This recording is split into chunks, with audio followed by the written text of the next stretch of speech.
Meow. Ba Meow. ba ba ba Meow. ba ba ba ba ba Meow. ba ba ba ba ba ba ba ba. Okay. Poppy is just gung-ho to go right now. Alright. Hello, people. It's us, Two Bros Game Night. I'm your host, Younger Bro. I'm your host, Older Bro. And we are back shiny hunting for Bramblin. I believe that's how you pronounce it. Bramblin? Yep, Bramblin. Okay. Back with our understanding of how to actually do this fucking game. So, bad news again, guys. I still have not had time to do raids. Although, as stated from last episode, that is less of a problem now. So, as long as we make encounter power, it should be just as efficient. Yeah. If not just as efficient, reasonably equivalent efficiency. It's still faster than Sword and Shield. Yeah. Like, much faster. I mean, almost anything's faster than Sword and Shield. So, we have some good news. Really good news. I literally just finished, right before we streamed, I had just finished updating our shiny collection list, our Pokemon list of all the Pokemon we still need that are shiny. So, all of that has been updated to what is currently in Scarlet and Violet. So, it's all the way up to the new DLC. Yeah. Now, I do have to actually look at it because Younger Bro, again, just told me about it. I have it up on the other computer so I can look at it. So, there are a couple Pokemon that won't show up on there. That's because I already have them and I didn't need to list them. So, any Pokemon that are not on that list is because I have them. So, I got that done. Yeah. You really only have 2 Pokemon from this game you don't have normal. You only don't have Dunsparce 3 and, well, I know Gimmighoul and Roaming, why you don't have that one, but, you don't have, that's the only 2 Pokemon you don't have. Wow. Good job. In terms of forms? In terms of normal Pokemon, not shiny. Oh, yeah. Yeah. Well, you can get the roaming form Gimmighoul, but you can only get it in Pokemon Go. Yes, that's why it sucks. So if you want a shiny of that form, that's why you have I'm up to for get trade. it in Pokemon Go. Because it's like, fuck that shit. That's ass. Okay, so I have discovered, guys, that evolving Bramblin is not fun. I was going to say, what is the evolution method for evolving Bramblin? That's what I'm about to talk about. That's why I asked. So, in order to evolve it, you know how you can throw Pokemon? Like this? Yes. You have to do that for 1,000 steps. You have to have him walking behind you for 1,000 steps? No, you have to literally throw Pokemon into battle and have them... Oh, and have him fight and defeat something? 1,000 times? It just says 1,000 steps. It's not entirely specific. So... yeah. Oh, shit.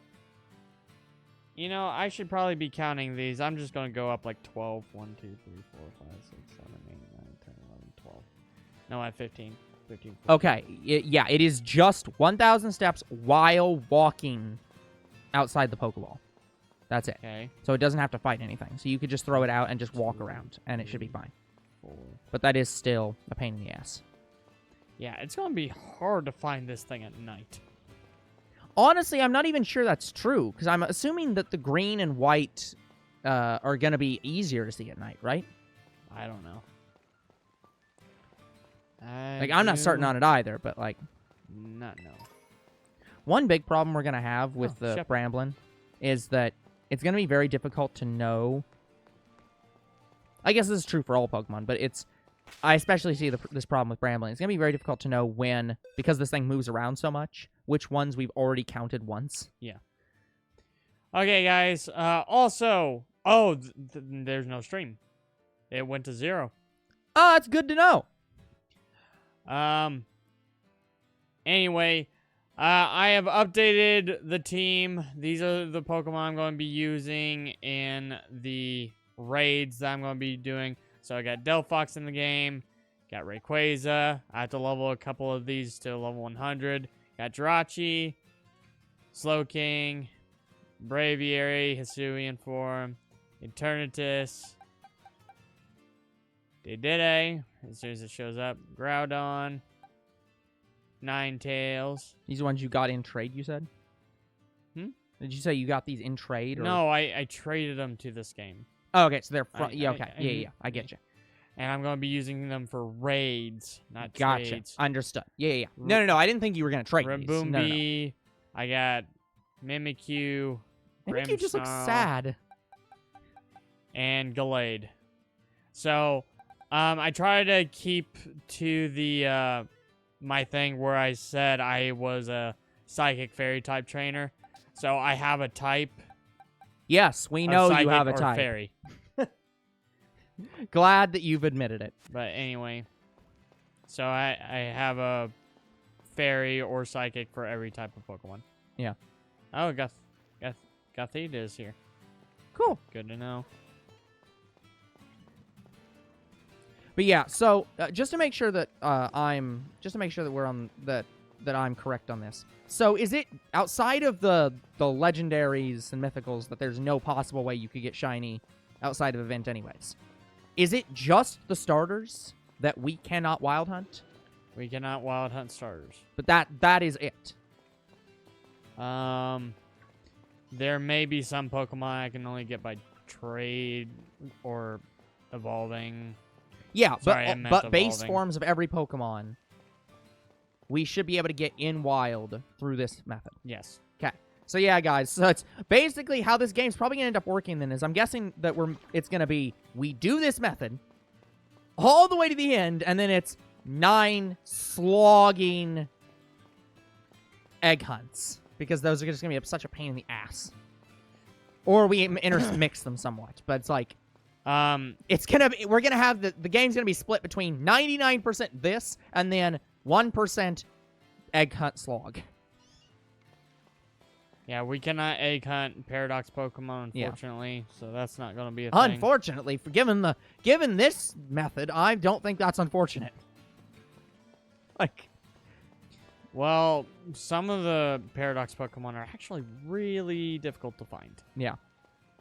So, because I don't know which ones are difficult to find and which ones are easier, I just let every Paradox Pokemon be up for trade. Yeah. Gotcha.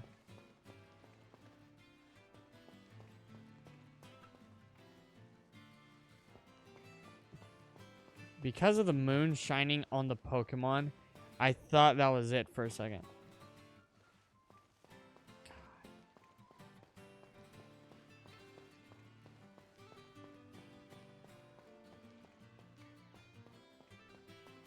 By the way, guys, we have been experiencing Wi-Fi issues all day. Yeah, so if the stream cuts out, we'll probably just have to record it. Oh, I found a and then thunderstorm. stream. That's cool. nice. Yeah, we'll have to record it and then upload it. Because, yeah, it has been kind of ludicrously bad. Yeah, we plan to change our router at some point. Yeah, so, bad situation happened where family called in about the router because it had been so bad. And they were like, oh, yeah, we'll set one aside for you at the place. And, like, we'll just set one aside, and then you can come up by and pick it up and swap it out. Because it's like, just bring the old one. Because that shouldn't be happening. Well, then everyone got sick, and we forgot about it. So, now we have to call them again. Make sure that it's still set aside. Go take our old router. And maybe even the modem. I think we might have to take both. Not sure. And then replace them both. Because it is ludicrously bad. Thing is, we don't even know if it's the router. It could just be Spectrum. Yeah, well, here's the thing with internet service providers. They're all shit. Like, it doesn't matter which one you have. They are all terrible. Let me... okay, I'm gonna give some... I'm going to give some of my own personal opinions for a moment, which is not abnormal, but just like one of the best internet service providers was Cox recently. And the reason they were one of the best internet service providers was because you could literally commit copyright infringement on them, and they would refuse to stop giving you internet. They were eventually sued $1 billion for that. So, and that is the only outstanding feature they had was, we don't give a shit about copyright enforcement. They are still a bad internet service provider in terms of actually giving you data. There are no good internet service providers. Like, guys, if I had the money, I would start my own internet service providing company with the idea of like, leading me away from the Pokestop. Yeah. I mean, Pokemon Center. Yeah. Oh my god. Because one of the things I've said, guys, okay. I don't think I said this on camera. I'm not sure. I might have. Can't remember anymore. One of the things that I really don't like about internet service is that I want every person in America to have Ethernet. I think if we can put a fucking power line and a phone line into every house in America, we should be able to put a data line into every house in America.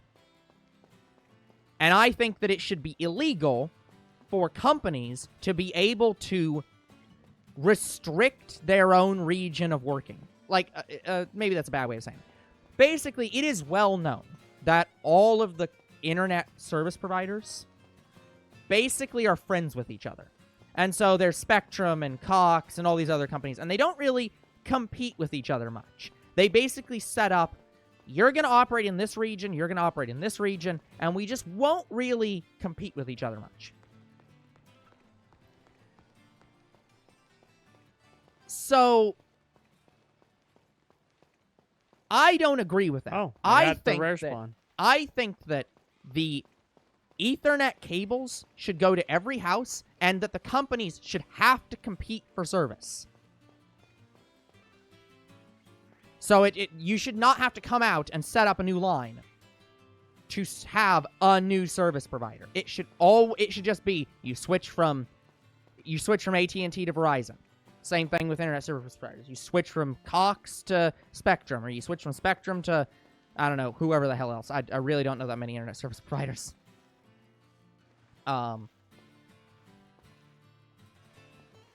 So if I ever got the money, I would start up an internet service provider.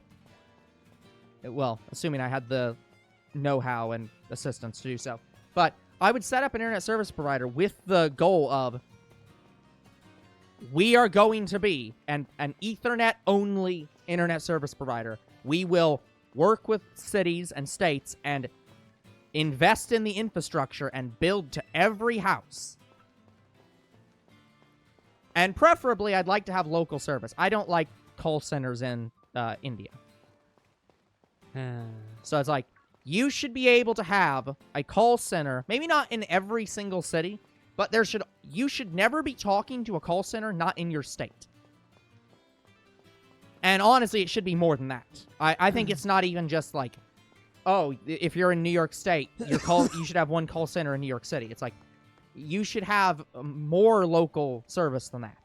But the minimum should be, there must be a call center in your state served by people who live in your community.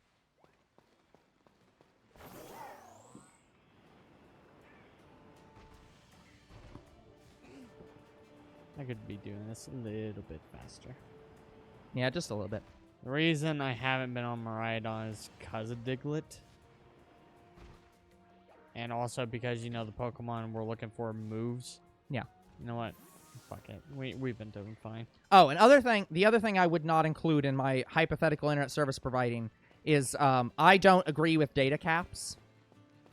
Like, the phrase you get when you're on, like, a mobile service plan, and they're like, oh, well, we'll provide you unrestricted internet access up to certain caps, and then we'll throttle your internet to be less after that certain amount. I don't agree with that concept. My argument is, if you can't handle the data being requested, then you should upgrade your service. By the way, we're at 300 encounters. Sorry, guys, I haven't been saying.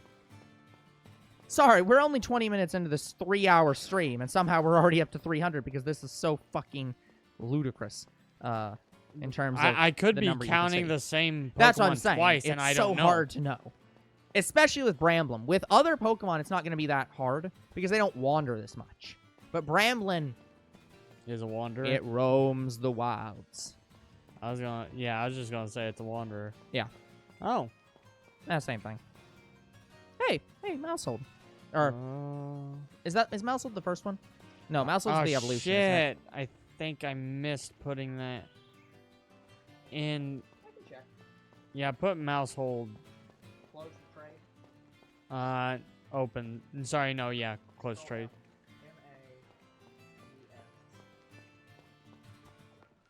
Hey, yeah, Mousehold is Panda Mouse. Did I fuck it up or did I include it? You fucked it up. How did you? I skipped immediately to Tandem Mouse by accident. Yes, but you fucked it up more. Is it the wrong number? Yes. God damn it. You went from Palmet to Tandemouse. Well, yeah. Yeah, and didn't include the other one. Like, there is no... Like, Palmet's 923. You have 924. But then you don't have 925 anywhere. Like, it's not on the document. Fucking hell. And you don't have the shiny for... No, I don't have Mouse. either the 2 form or the 3 form. No. So, yeah, something's fucked up here.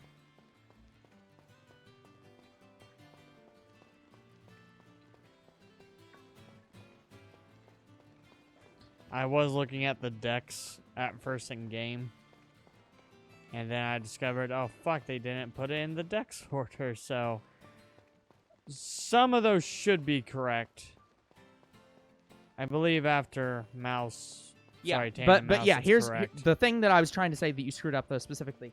You have Tandemouse as the right number, Oh fucking hell.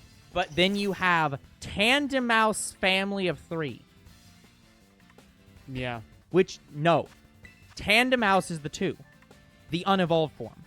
Family of 3 is Mousehold, the evolved form. I thought it was I No. thought it was Mousehold and then No, Tandemouse is Tanda, meaning 2. That's what I'm trying to tell you. Tandemouse is the unevolved, the one we just saw. Mousehold is the family of 3 and family of 4. But you gave it the same number as its unevolved form, and you didn't include 4 anywhere in the document. Like...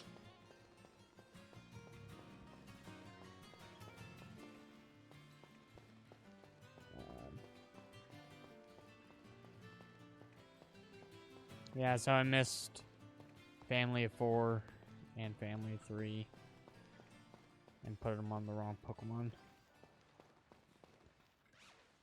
Well, that's the thing. You didn't miss Family of 3. You just put it on. You had Tandemouse, and then you had Tandemouse Family of 3. So, it should have been Mousehold Family of 3, but you did forget Mousehold Family of 4. Yeah, also, guys, because Bramblin moves, it is very possible that the shiny could be moving around me, and I wouldn't notice, and it would despawn itself. Holy shit. 1, 2, 3, 4, 5.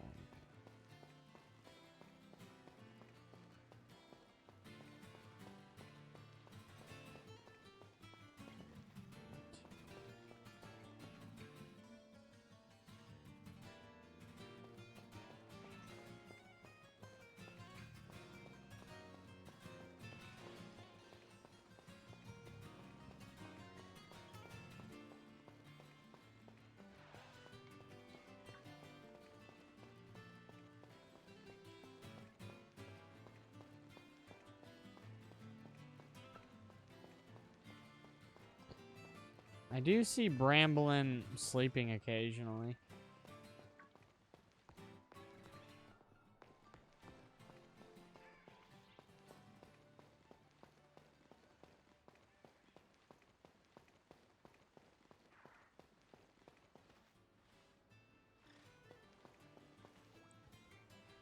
There are a lot of hordes.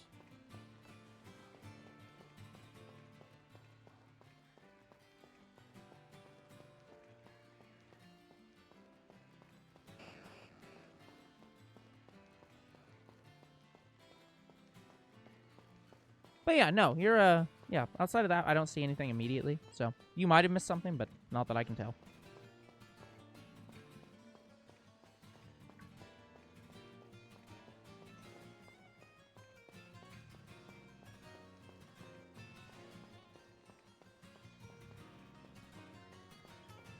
By the way, sir, your games yet to be scheduled list is getting ludicrously long. Yeah, I know. Just like fucking hell. I can't schedule a lot of them. I know, it's like, there's not much we can do, but it's like, fucking hell.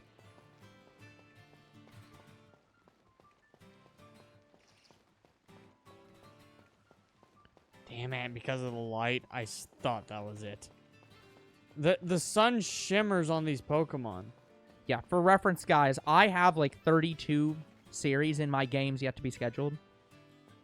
Which is all the games that are not on our list of scheduled games.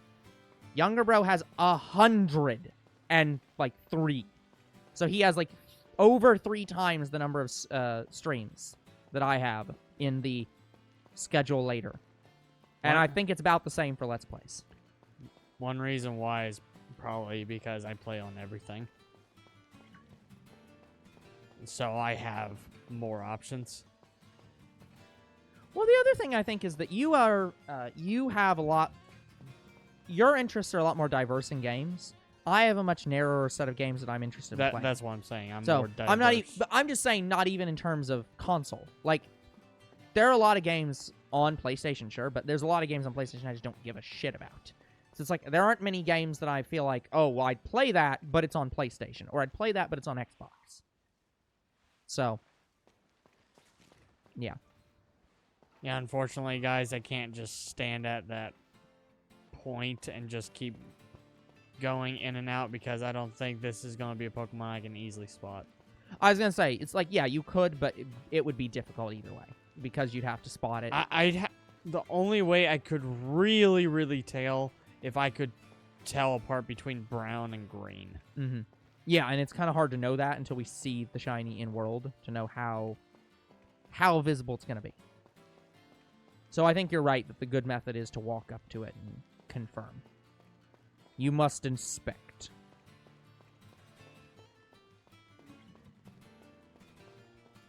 $400 encounters.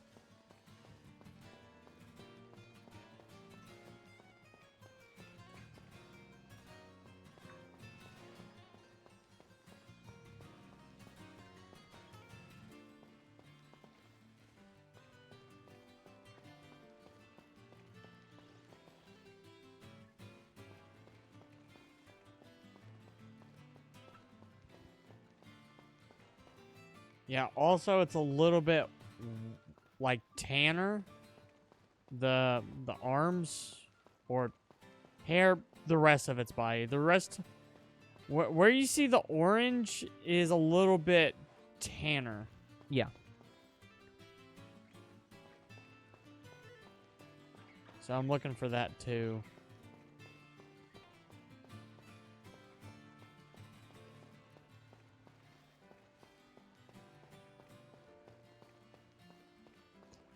By the way, guys, it is also possible I may find another shiny. Because not only do I have... Like... Fuck off. Not only do I have a really good rate on Bramblin, the Shiny Charm... The Shiny Charm, like... really increases your odds. Like, because of the amount of Pokemon you see, you just have better luck than most other games. Yeah. Yeah, it's... The Shiny Charm, I'm just glad it works. And it's not broken like the last game where they're just like, yeah, we don't want it to apply. Fuck you.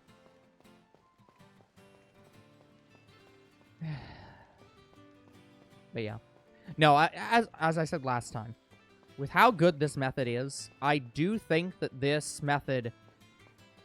This is the first time that the Pokemon Company has came up with a method where I don't see any flaws with the method. Well, we're not doing sparkling right now. I'm Well, sure it's so much better. Sure, but what I'm saying is, let's say they... I think the only flaw is if you want sparkling and instead of encounter, you have to have not Pokemon Online, Nintendo Online to do Sure, raids. but again, even ignoring that, I think that this method, like the problems I've had problems with every other it's one of the shiny hunting methods better they've tried to wild hunt methods. Yeah, in terms of in terms of shiny hunting methods, egg hunting has stuck around for so long and will probably never go away because it's easy. It's very simple to just. You saw that, right? That worm was flying. Oh no, I did not. But it's extremely simple to put a Pokemon in the daycare and then pull out eggs and hatch them. That's an extremely simple thing, and the odds are decent. So we have decent odds and decent speed. Again, within reason. Like, obviously, egg hunting is decently slow, as you've seen in Sword and Shield. But, like, it's slower, but it's super simple. This method is arguably better than egg hunting. In fact, I'm not even going to say it's an arguable. It is better than egg hunting because the method is simple. Make a sandwich and eat it, and then run around in the wild. That is, outside of the difficulty of making the fucking sandwich, which I think is a problem. If we ignore that portion, it needs to be less strict. Yeah, if we ignore that portion and we just focus on the once you have the sandwich, you eat the sandwich, you have 30 minutes, you run around out in the wild, and shinies are more likely. And they're more likely by a large amount. Because here's the problem with egg hunting. Egg hunting's slow. In terms of getting the eggs and hatching them, they're really fast. But you can still only do one egg at a time. You get all 5 eggs into your party, because obviously you have the flame body Pokemon to boost your hatching odds as much as possible. You get 5 eggs, and you have to wait until one hatches, and then wait until one hatches, and then wait until one hatches, and wait until one hatches, and wait until one hatches. And then you release them all, and do it again. That's a lot of steps. It's consistent, and it's easy, but it is a bit... It's methodical, as I guess the way I'll say it. It's a bit slow, but it's methodical, and it's an easy set of steps. This is even easier amount of steps, and less, and not even slightly tedious. Again, the sandwich portion is the only part that is a problem. You literally make the sandwich. Once you've made the sandwiches, you eat it, and you've got 30 minutes, you run around, and there's like 5 Pokemon on screen. And if you get the sparkling thing, you basically guarantee that's the only Pokemon on screen. So it's just like, every spawn is next. So this goes way faster than eggs. Because like right here, we just hatched 3 eggs instantaneously. Within egg hunting logic. There's at least one more.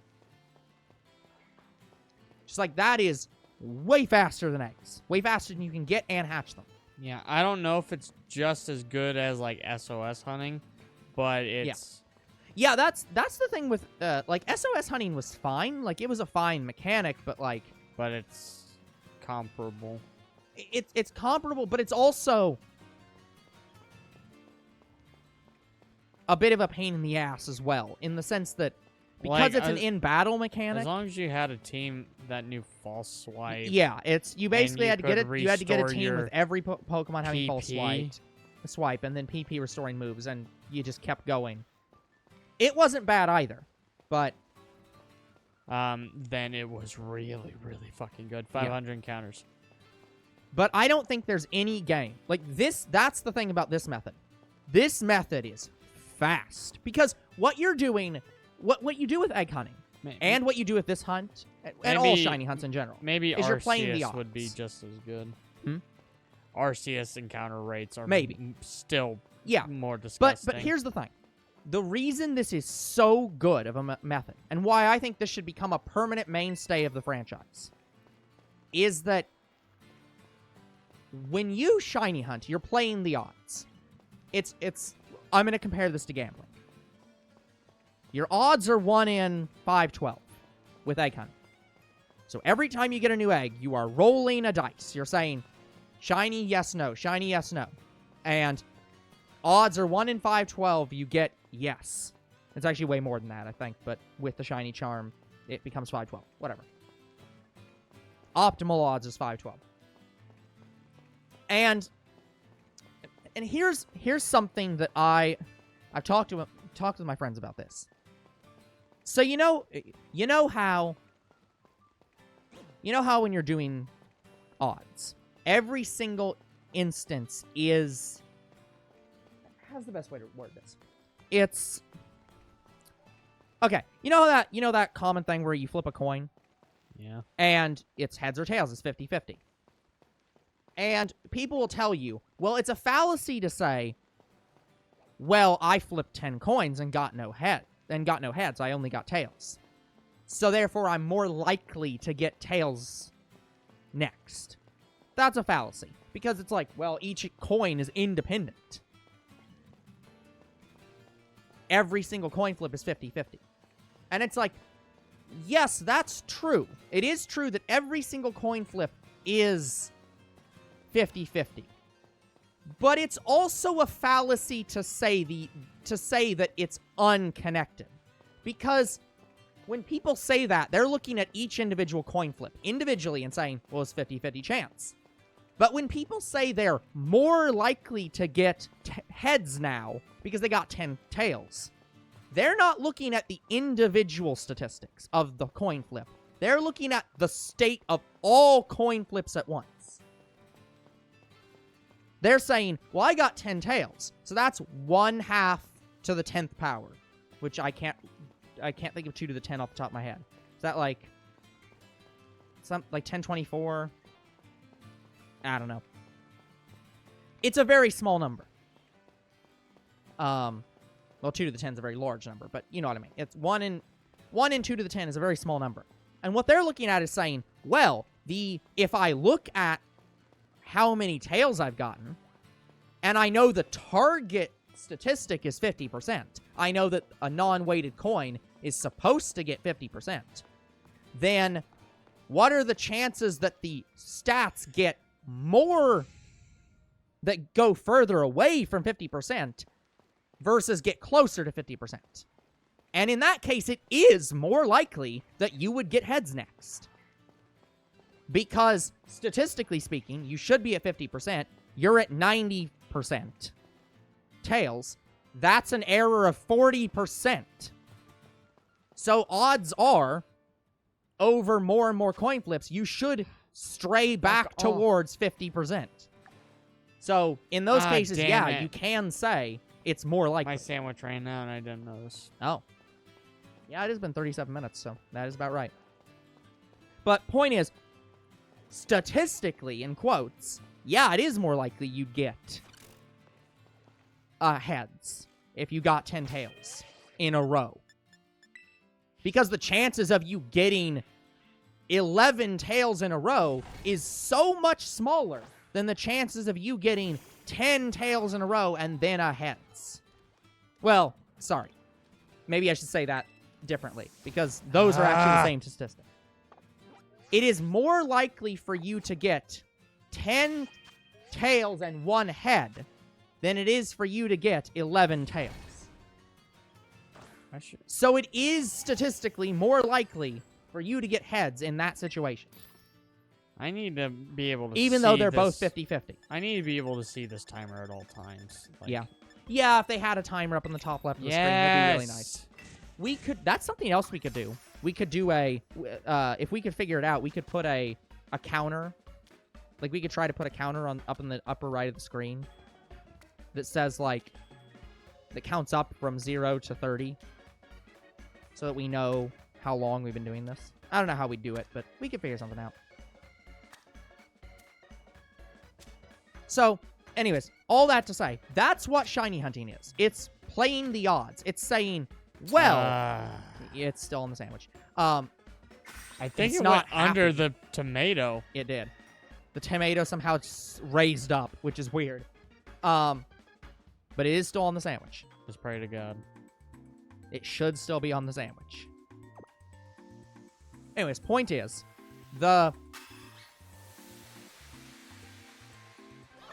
that's what shiny hunting is. It's playing the odds. It's saying, yep, there it is.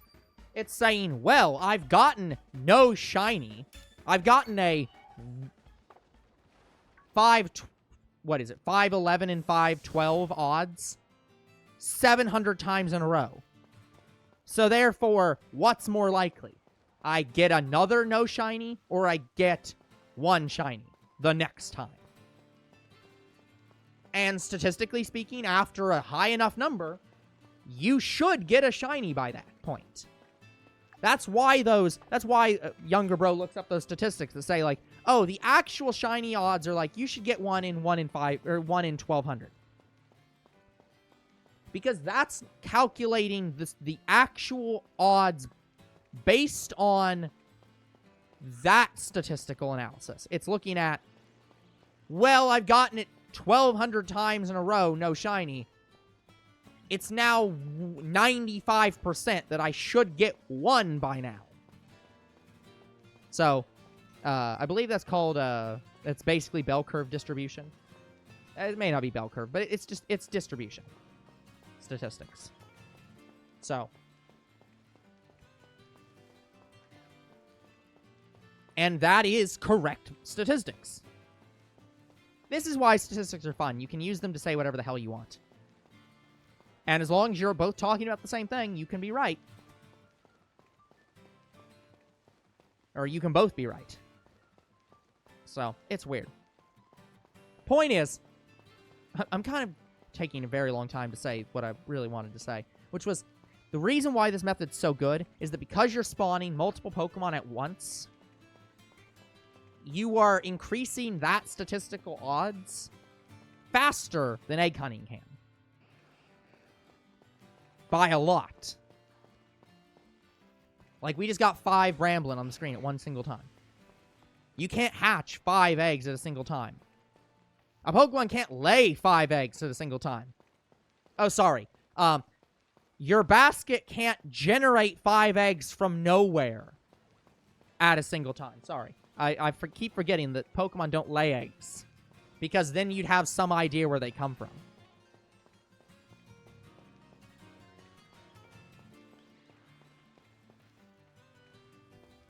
So that's why these hunts take so little time if you set them up correctly. Because you're rolling the statistical odds so quickly that, yeah, you're almost guaranteed after a certain amount of time. Because the odds against it would be like 99.9% impossible. Yeah, right now, guys, in terms of encounter rate for these shinies, so far, I can find one in 800 encounters. Yeah, right now we are at about 42 minutes, meaning that on average, we're likely to get one an hour.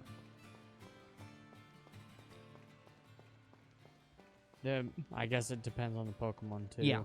Because this one is a this Pokemon sucks little because bit of a challenge because it wanders. It wanders. There are technically other grass types, but those don't spawn that often. It really is I only just see this. Skidoo in, like, that area. Yeah. So it's like, it really is just, they keep wandering around, and it's hard to tell if you've already encountered that Pokemon.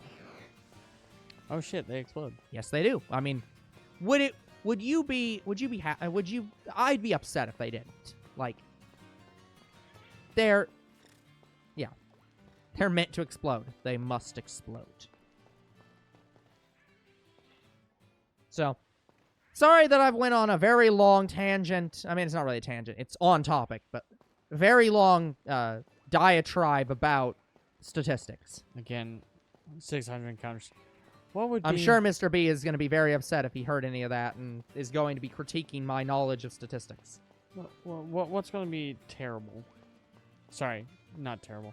What is terrible is there's no shiny sound effect until you encounter the goddamn Pokemon. Yeah. I wish that carried over from Arceus. Yeah, that is the big thing. Not having a shiny sound effect or a shiny effect at all. Just like, yeah, I would take an in-world sparkling effect. Like, I don't care about the sound. I just want to be able to see the damn thing. So, my issue with shiny hunting this way, well, issues, is there's no shiny sound effect, so I had to do it by sight alone. And you cannot see the timer of your sandwiches unless you click one button. Yeah, so it's like, yeah, there are ways they could make this method nicer, whereas, like, have that effect on screen. Have a sparkling effect on screen so that you can see when it's shiny easier. Make the sandwich method a bit better. Less jank, we'll say. But I do think this method should remain in all future games. Like, this is one method I don't think they should ever remove. Because it is more engaging than egg hunting. Yeah, unfortunately. They love to change methods every single game. Yeah. There are a lot of shiny hunts that a lot of people prefer. The top 3 are PokeRadar, this method, and SOS. I prefer SOS still. Yeah. This is probably a close second, and PokeRadar was alright. Yeah. See, I dislike SOS hunting because while it does easily lock you into a certain hunt, it is overwhelmingly agonizing because you can't, because of like the... It's basically just egg hunting, but in battle. Because you have to kill the Pokemon to get it to spawn a new one over and over and over again. It's basically just, I'm egg hunting, but with more steps. This is significantly different from egg hunting. This one, there's no battles or anything. This is actual, true wild hunting. Yeah. Which so is why I think there has been no wild hunting method that I have thought is better than this. I liked the PokeRadar well enough, but and the thing I hate about the PokeRadar is in Brilliant Diamond Shining Pearl. Sure, but again, the problem with the PokeRadar is they should have made every single shaking grass be the Pokemon you're looking for every single time. The other problem is the PokeRadar is inherently worse than this method because the PokeRadar, you can run into grass and get a wild encounter that ruins your hunt. Yes. You cannot have your hunt be ruined. It's literally just don't encounter anything. Walk around them. So, this hunt is just objectively better than PokeRadar. So it's this was well designed. It is so much better than the shit mechanic they had in Sword and Shield, where it's you have to do some fishing, and then that'll guarantee that the next Pokemon that spawned with an aura has a higher chance of being shiny than anything else, but it only applies to that one, so you then have to go fishing another 28 fucking times, or whatever the number was. I don't care anymore. It is just agonizingly stupid. It was 31. Yeah, it's agonizing. Oh, yeah, it's even worse than I thought. It's agonizingly stupid. This is make a sandwich, eat that sandwich, and then wander for 30 minutes. The reason I say SOS method is still a little better to me is all you need is a Pokemon that knows False Swipe. And if you have a whole team, that's even better. It's true. So the only thing that is arduous about it is having things to restore your PP. Yeah. That is it. Yeah, it's not a bad method by any means. With this one, with the sandwich, you have to buy more stuff. You have to buy every ingredient in the fucking game. Let me be clear on this. I am not saying that SOS hunting is a bad method. I think PokeRadar is a bad method. I think that method is fundamentally flawed because of wild grass encounters, meaning that your hunt can just be ruined by fucking RNG. I think that is a bad method.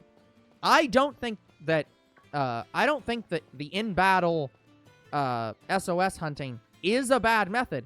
It's just slow. It's probably about the same speed as egg hunting would be.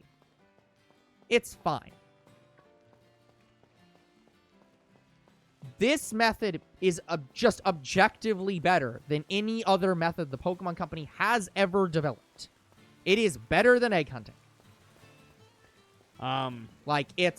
That's why I'm saying they found a winner. The only fucking method that is comparable to or better than egg hunting is this. It's not arduous. You make one sandwich, you eat one sandwich, you wander for 30 minutes, and you're done. It is very simple. And so many of the other methods are overcomplicated as shit. This method doesn't have any... You can fail the hunt. There's no fail state other than you just don't find it.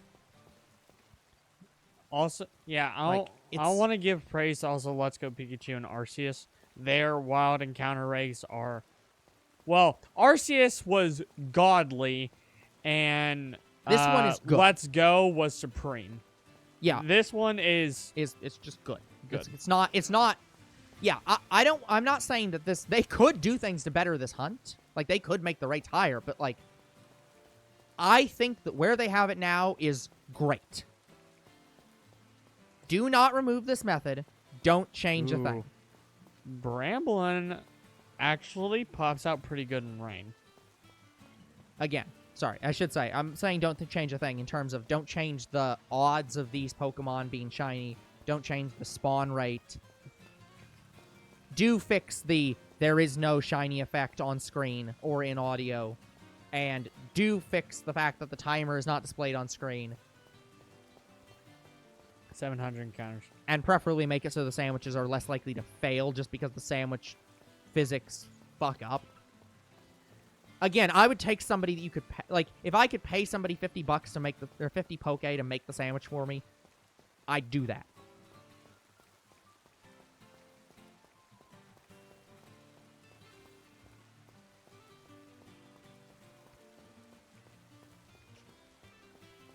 Alright, let me check this. Yeah, it is definitely encountered grass.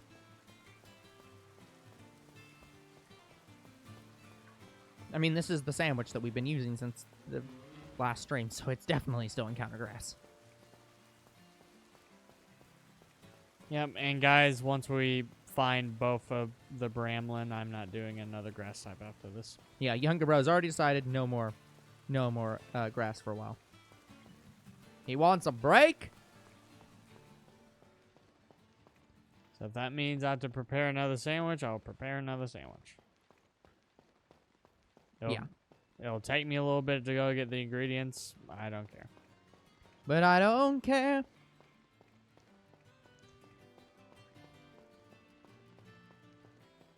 Well, and here's the thing. Once you've done a few types, you'll get to the point where you have the ingredients for other types because you bought them all.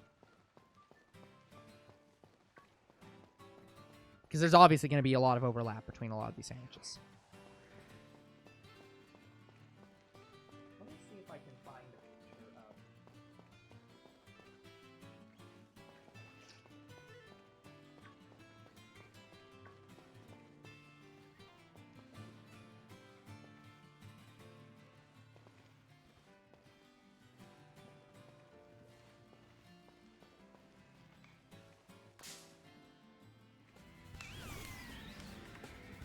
Damn it. Because of the time of day, I thought that was it.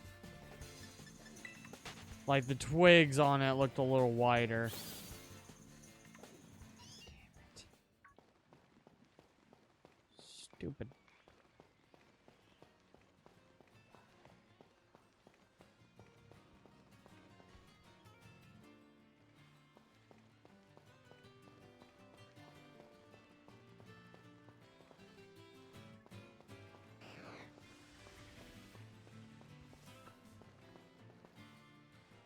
Yeah, not gonna lie, guys. This one's a bit of a challenge. Yeah.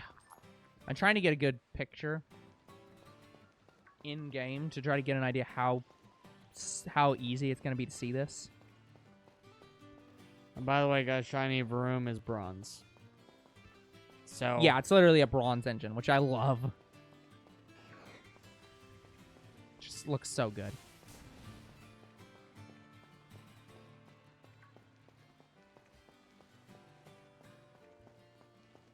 don't worry, guys. I'm not only just looking at Bramblin. I'm looking at other Pokemon too. Yeah. It's we always look at all the Pokemon that, as long as we know their what their shiny looks like, obviously. Chiffon's a little hard to spot. Chiffon, it's lighter than normal. So I know it's called Chiffon, but I'm always just gonna call it Coven. It's just like, it's so stupidly French. The worm's really easy to spot. It's blue. Yeah, that one I Really, knew. really light blue.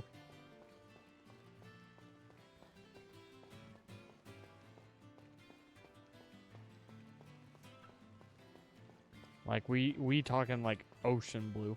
Yeah. I've seen it. I got all the images. Yeah, guys. In order to do the hunting, I had to get to do the hunts from last week. I had to get all the shiny Pokemon for this game in image form, and that is a pain in the ass. That almost looks like the Lens of Truth A little bit. or Wheatley. A little bit. Yeah, I will say that even looking at an image of this in game, I'm still struggling to tell how easy it's going to be. Because I can't find a good image of both of them next to each other in world. And it looks like the image, the twigs are lighter, it's a little redder, and it's green on the bottom. Yeah, so it's like, that's the problem, is I don't know what to focus on. Like, what's going to be the easiest thing to see? Because I think the red is a bad thing to focus on. Because the other one already looks very red from far away. So it's like, I don't think that's good to look at. Yeah, but I can't tell how easy the twigs are going to be to see, or how easy the green's going to be to see. So it's just like,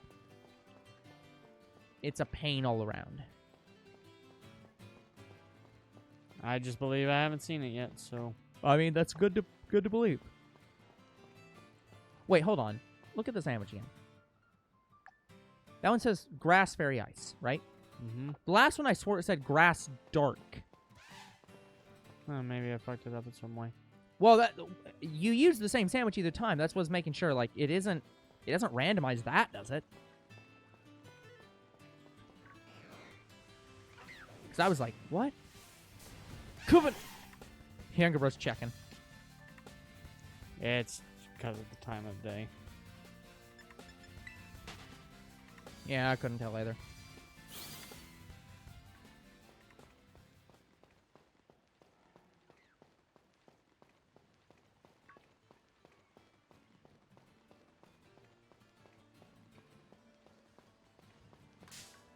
What the? Broom. Didn't even see it. It came out of nowhere. Broom, motherfucker.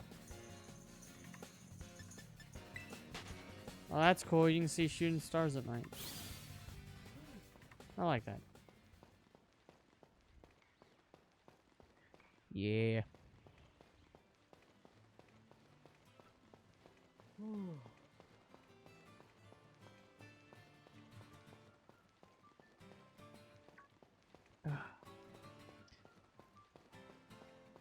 By the way, guys, the only reason I come out this far is because the Pokemon are literally leading me away.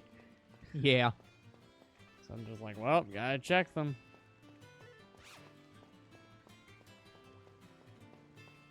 By the way, guys, I don't remember if I said this on camera, but Pokemon Company finally broke their do not actually release any Spotify music on Spotify, and so they're all the Pokerap, the Pokerap, every region's like intro music, all those are on Spotify. So if you really like Pokemon, go get the music on Spotify, because now it's on Spotify officially.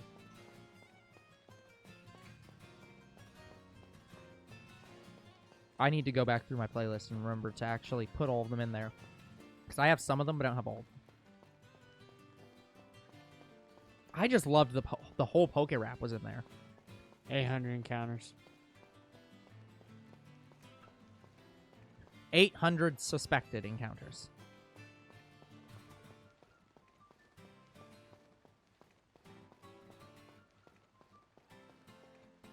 So Bramblin might be the first to hit 1,000.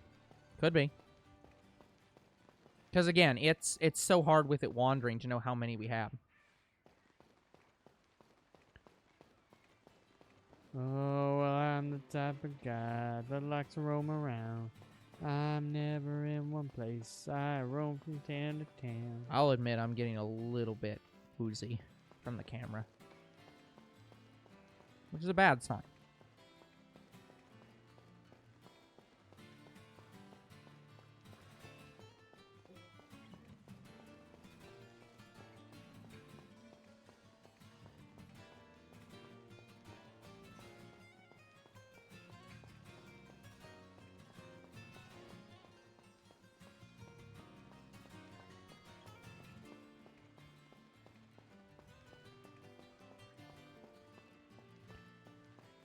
Yeah, this might be one of the shinies we don't get until we get Sparkling Power. Could be. Same policies as normal, where we're going to do this for 5 hunts and then move on?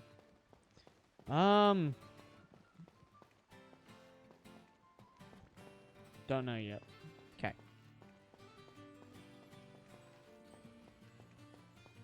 Once we have Sparkling Power, then I will decide that. Yeah. And again, guys, if we never get Sparkling Power, we'll still probably get all the shinies very quickly. That's the nice thing about this game, is that the hunts are fast, except for the egg hunting, which will go back to being agonizingly slow. So, do I think we're going to get through everything this year? No, we're at the end of the year. That's not going to happen. But Next year? will we get through it all next year? That's possible. Unlikely, but possible. Yeah, if that happens, guys, it is very possible we might just go back to Sword and Shield shiny hunting. Yeah, we'll see. We'll see what we have to do.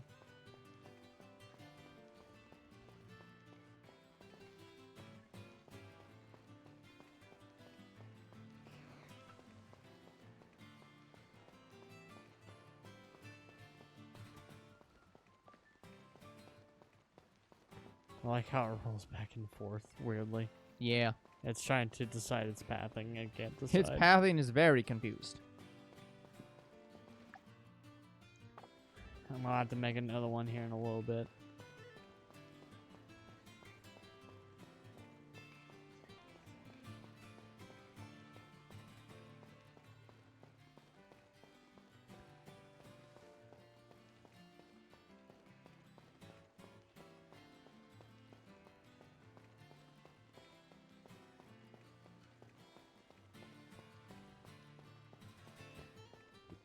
You do not know the amount of clicking I'm doing on my phone, guys.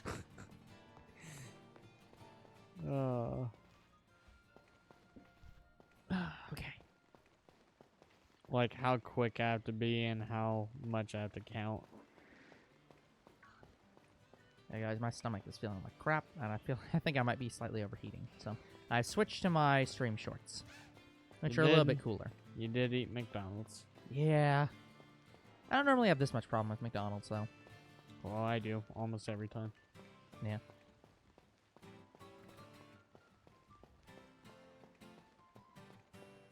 What's worrying me is the transition is not enough to despawn and reload, but I know it is because it's visibly despawning the Pokemon Yeah. reloading. Well, we also know it did from the last hunt, so for many reasons, we're sure it does. I think it's just because it's Bramblin. I think that this hunt's going to be one of the harder ones because they wander around so much that we might be double, triple counting Pokemon, and we don't know it. Varoom might be this bad as well, due to its running at you. No, but Varoom at least we can see easily. Varoom is really easy. So what you can do, so Varoom likes to spawn in a spot that is near the center. I'll show you where it's at. Yeah. But you can basically just walk in and out Pretty because much. of its color. Yeah. Yeah. We're going to be getting close to running out. So, I don't know how much time we got left. 6 minutes. I'm Okay. probably by the time I get back to the center, I'm making a new one. No, I mean, we got more time than that. Like, we got 6 I minutes. make one at 6 minutes. Sorry, not 6, 5. Okay. I don't think we're out wandering that long, so it's like... Okay, so this hill right here. Yeah. Sinistea likes to spawn on it, and so does Varoom. Gotcha. Or maybe it's a little bit over there. Yeah. But it's close enough that you can just easily walk in and out and be done. Oh, yeah. Let's see, what Pokemon are blue out here? I'm like, oh, right, you can encounter Squawkabilly. Yeah.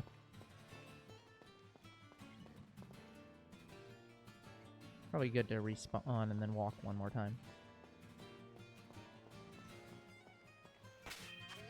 Alright.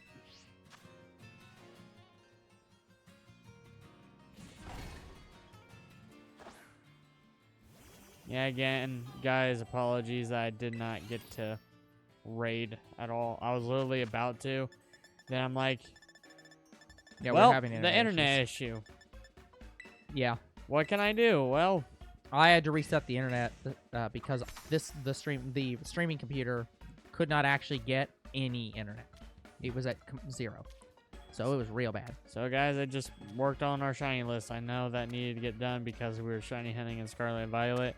Yeah. And I wanted it to be done before we started, but because I've had so little To be time. fair, you would have had it done before we started if we knew we were starting last time. Or the time before. So it's like... And then the last time just didn't have time. It's like, whatever. Yeah, like Wooloo, like, was so fucking quick. Yeah. In one stream, done. Insane.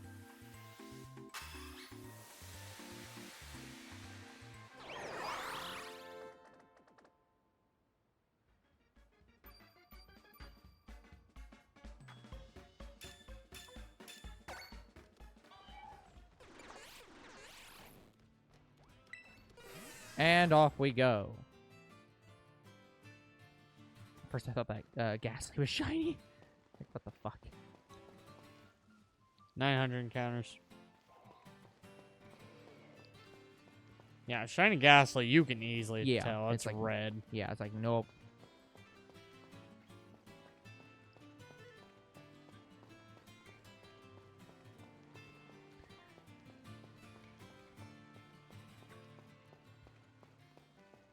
By the way, guys, I am maybe like a week or 2 away from getting back into Pokemon cards. Maybe. Yeah. I was gonna say, we still have an episode coming out in a couple weeks, so we got plenty of time. know, but I didn't do the 2 search videos I wanted to do for my birthday, so I still need to do 1. Yep. And then I was going to do another one next month. And then for Christmas, I was going to do another 2, and then I wouldn't have any for a while.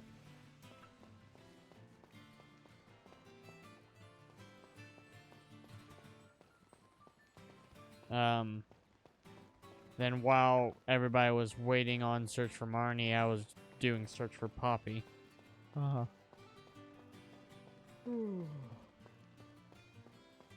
By the way, guys, I'm going to wait like a month or 2 after we get done with all the Search for Marnie stuff I'm about to do for the rest of the year.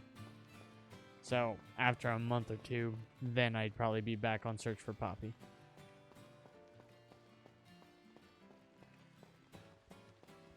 Speaking of cards, I think Magic just released it, or they're about to release it. They did a collaboration with Jurassic Park. Of course they did. So, you can imagine I am going to start buying Magic cards because of that.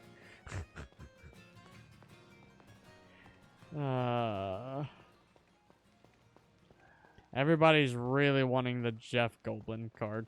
Like, yeah. I think it's one of the best cards in the deck.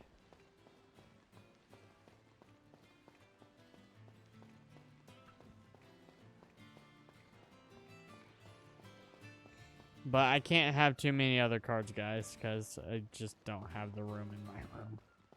Yeah.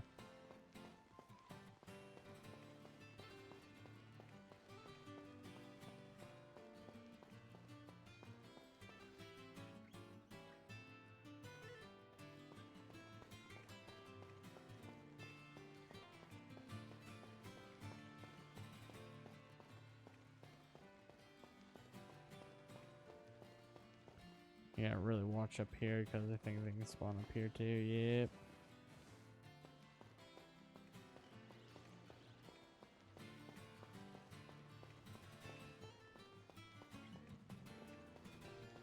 Yeah, I might end up having to lay down because like I'm getting a great amount of headache from you turning the camera for some reason. Yeah, I have to turn it a lot because... Yeah, that's why I'm like, ugh, I think I might need to lay down. But I'll keep my phone near me.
God, I have to tap this phone so much, guys.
Oh, another thunderstorm.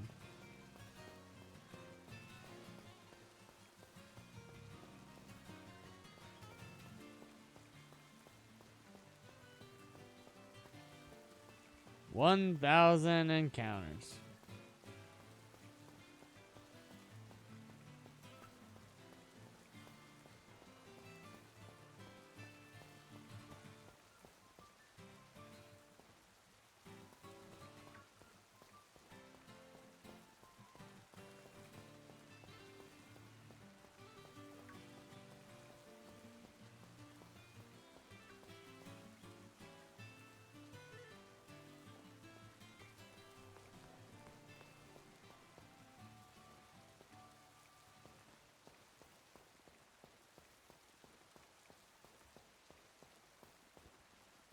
Yep, so it's looking like this one's going to be a little bit of a harder hunt.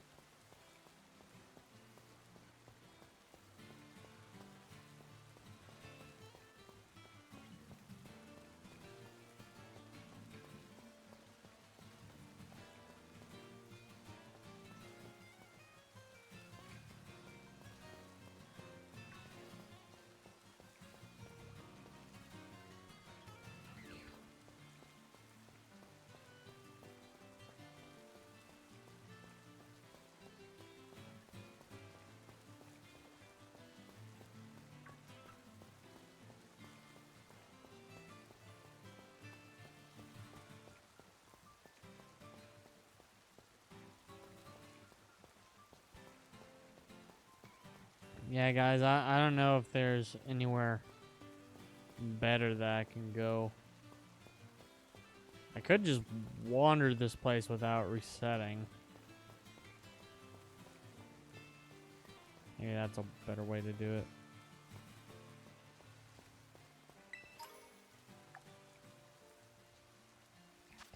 hit the wrong button.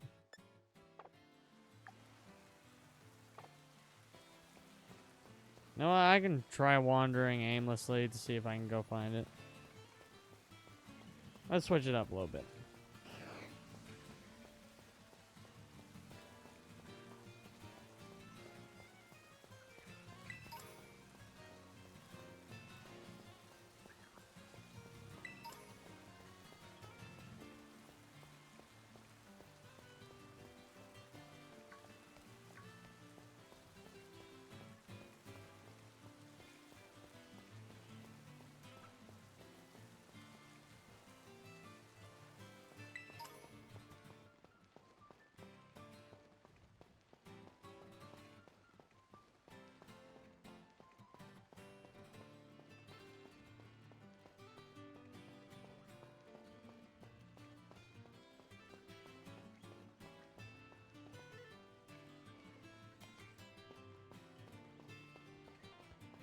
Luckily, I don't think I take fall damage, so that's good. Unlike Arceus. Ugh. No Thunderstone.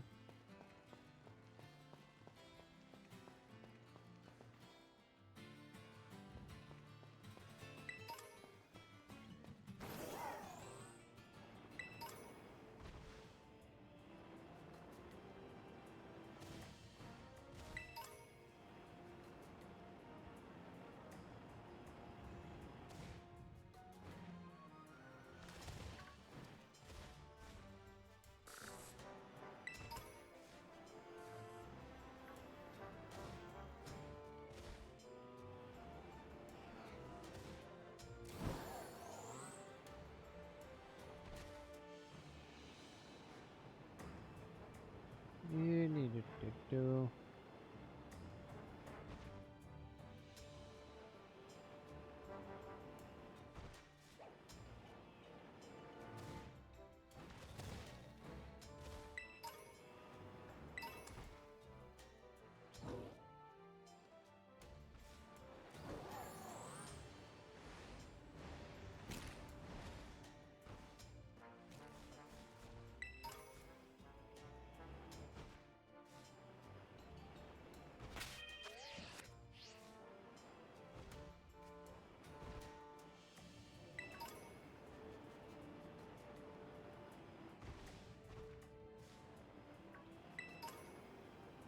Ooh, Firestone. That's the other reason why I kind of want to wander that way and get all these stones.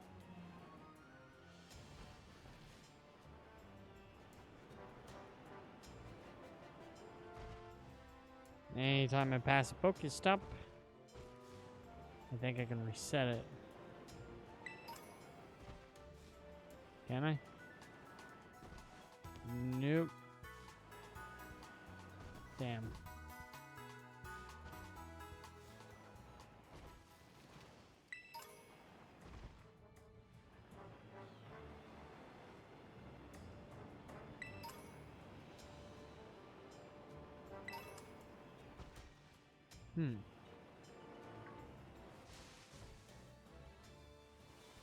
It doesn't count.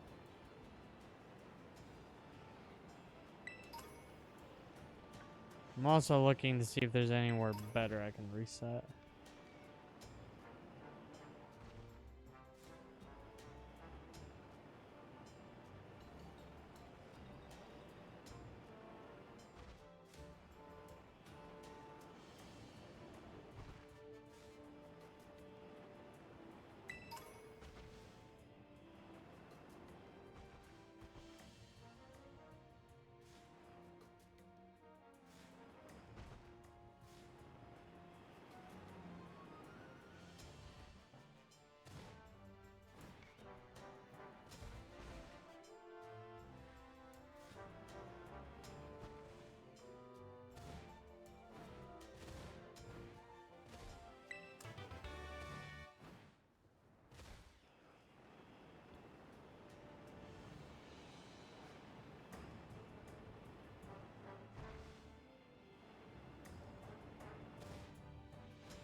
Does it spawn up here?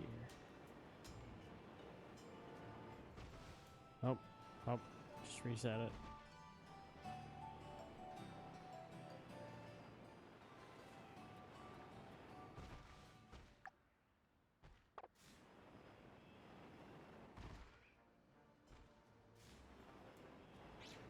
Oh, 1,100 counters.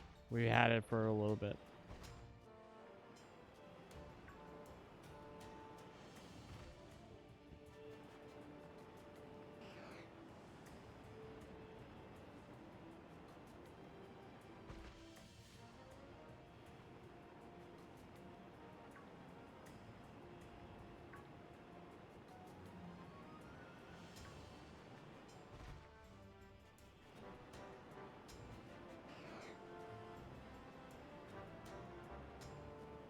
Yeah, sorry I don't have much to talk about, guys. Pretty much all that I needed to say has been said.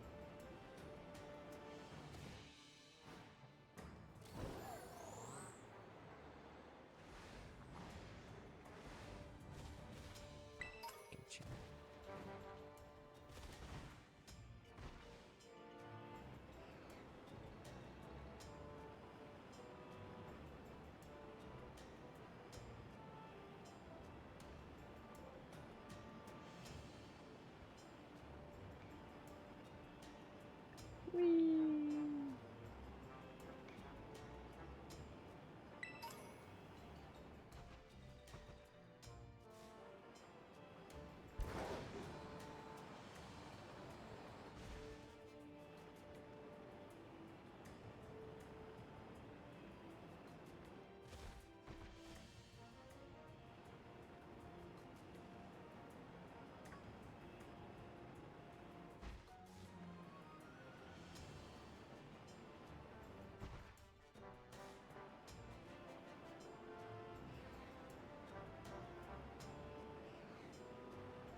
Oh, there's Skidoo. Jeez. That took a while to find Skidoo.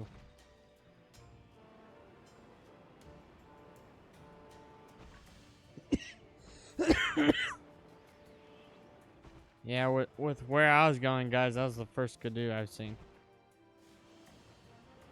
Oh shit, there's a lot of them here.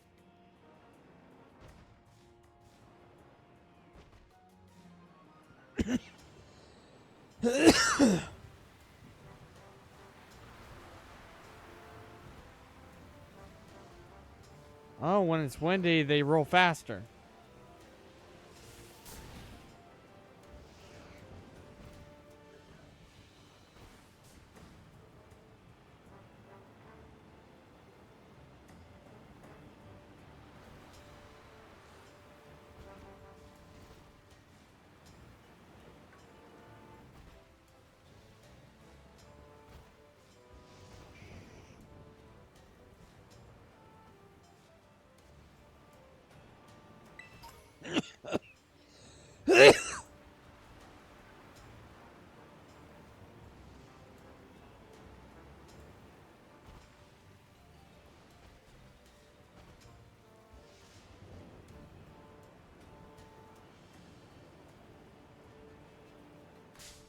Are you serious?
Oh, I'm gonna try sitting up again.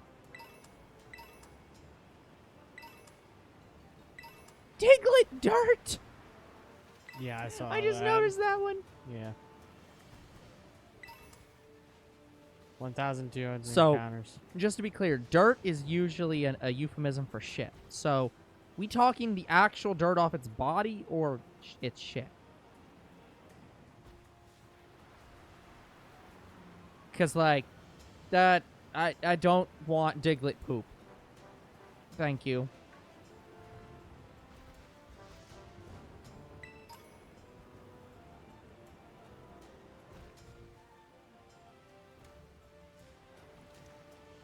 Yeah, this one is pretty bad. So, who knows? Maybe we won't find one this stream. I'm having doubts. Just like, ooh. Yeah, again, this might be a Pokemon where it's like, yeah, it might require sparkling. Yeah. I don't know if it will necessarily require sparkling, but I think it's a Pokemon that it's difficult without sparkling just due to the sheer... Yeah. You have to rely on seeing a Pokemon with that is very hard to tell is shiny, that moves around all the time, so you may be double counting it. So it's like, this is probably one of the worst Pokemon to hunt in the game. Again, that isn't requiring egg hunting. We went from an easy hunt to really ultra bad.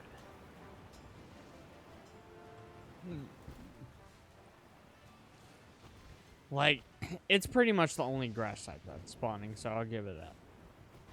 Yeah, that's true. But at the same time, I'm like, what the fuck is it? Yeah. Now that it stopped raining, that should be easier on us.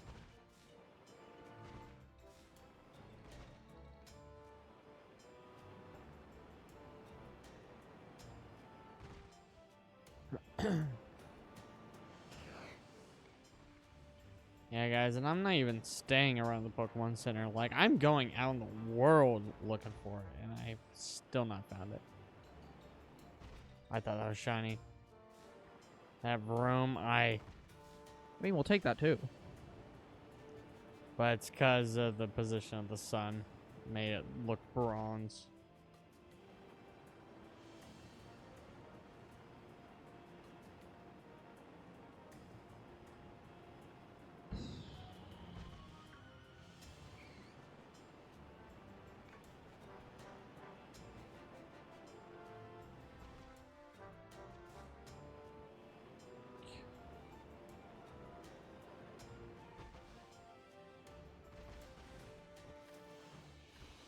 Thought I saw one.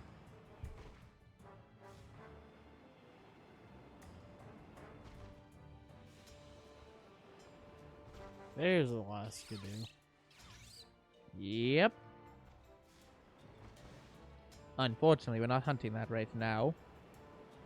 I do need a shiny Skidoo and Goat, guys, so if I do see it, I am catching it. Well, I'll catch any shiny I see.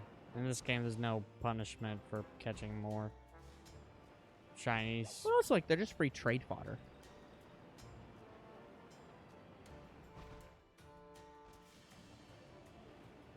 Yeah, I've actually not exchanged shiny Pokemon in a long time.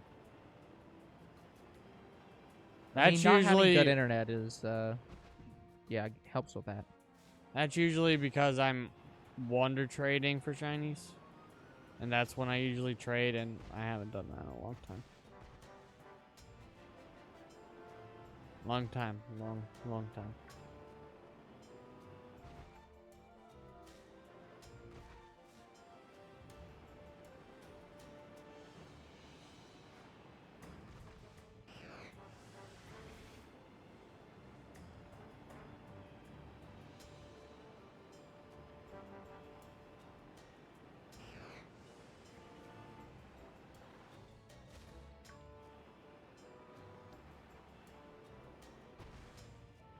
Now I somehow find a shiny Golbat. fucking how. I find one in every game I play that has Golbat. Not out here you ain't, but maybe later. I don't even think Zubat's in the game, so... That seems impossible. There's caves in this game. There have to be Zubat.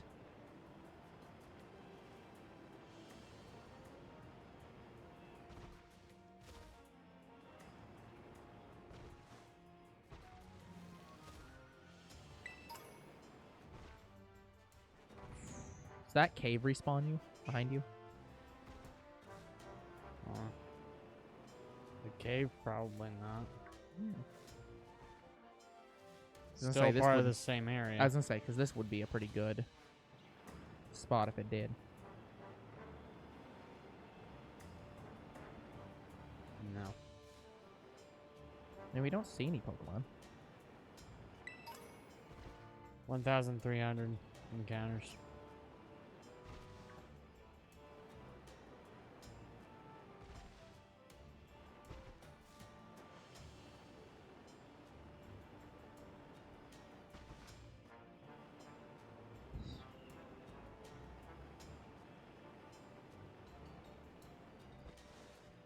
At least with all this exploring, if I see an item, I can get it.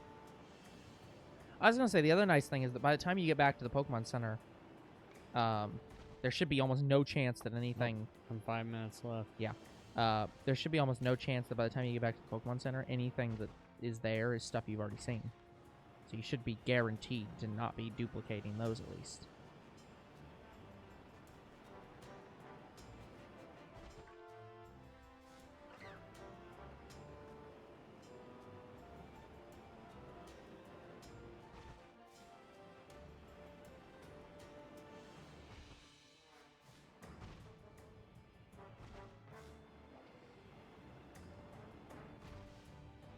And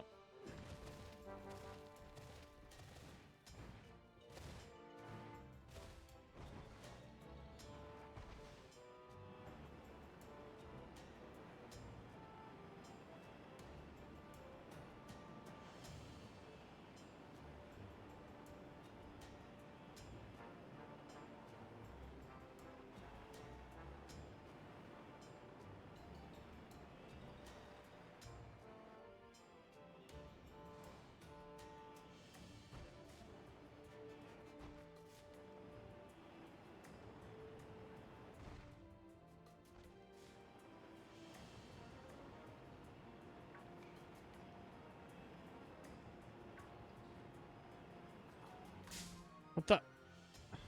God damn it, Diglett. I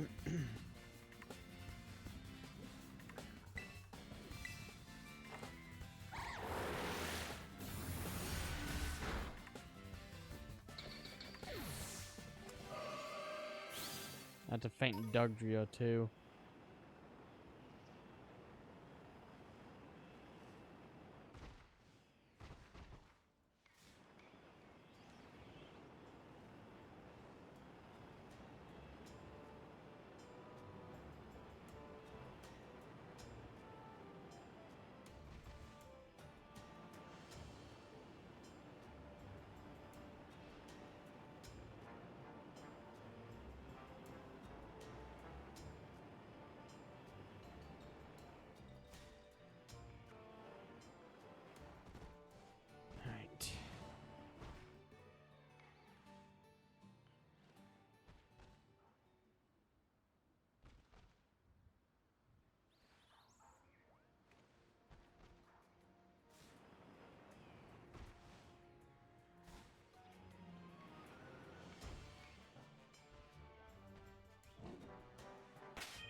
Interesting thing, apparently, about Pokemon Let's Go, which I didn't realize.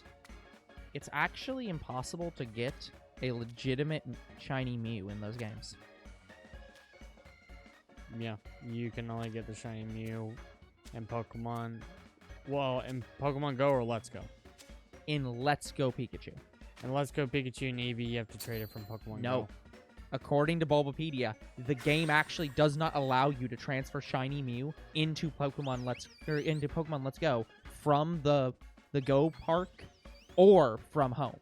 It actually bans you from transferring in shiny Eevee or shiny Mew from any form, from anywhere. Like, the game actually just says you cannot import these Pokemon. Even if they're legitimate, you can't import them. So, like, Pokemon Let's Go Pikachu and Eevee does not allow you to take any legitimate Mew and that is shiny and put it in the game. Like, it just is. It is game locked. It's weird.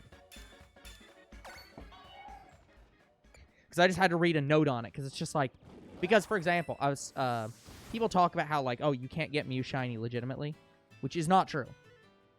Japanese Emerald actually had an event for it. You can get it in game. Yeah, and almost every generation had an event for it. Yeah, and you could also get it in yeah. Was it black and white? That Rod? That is Rod. Hey, Rod. He says that the music in the sandwich making reminds him of SpongeBob. Yeah, we're looking for, what was it called again? Bramblin. And it's actually taking a good amount of time on this one. We don't have sparkling power, which would definitely help a lot. But we have encounter power, and we tested it last stream, and we found not only the entire small live line, but we got a random encounter Combi. Thought that was it for a second. Yeah, Victini actually is, but Victini, I think, was one of the ones that they said you can't get shiny. That is actually true. You cannot get Victini shiny ever. There has never been a legitimate Victini shiny released. Yeah, I don't care if it's Hex. I know. I'm just saying that one. It is true that there has never been a release for it. Nope, we've said that we're not doing Teal Mask until we do until part 2 is released. We're going to do the DLC all in one. Yep. Same with Keldeo and Meloetta. Those have actually never been released shiny. Nope, and I have shiny Meloetta, so fuck you. On his team right now. Yeah. So, but yeah, like not as in long any as events.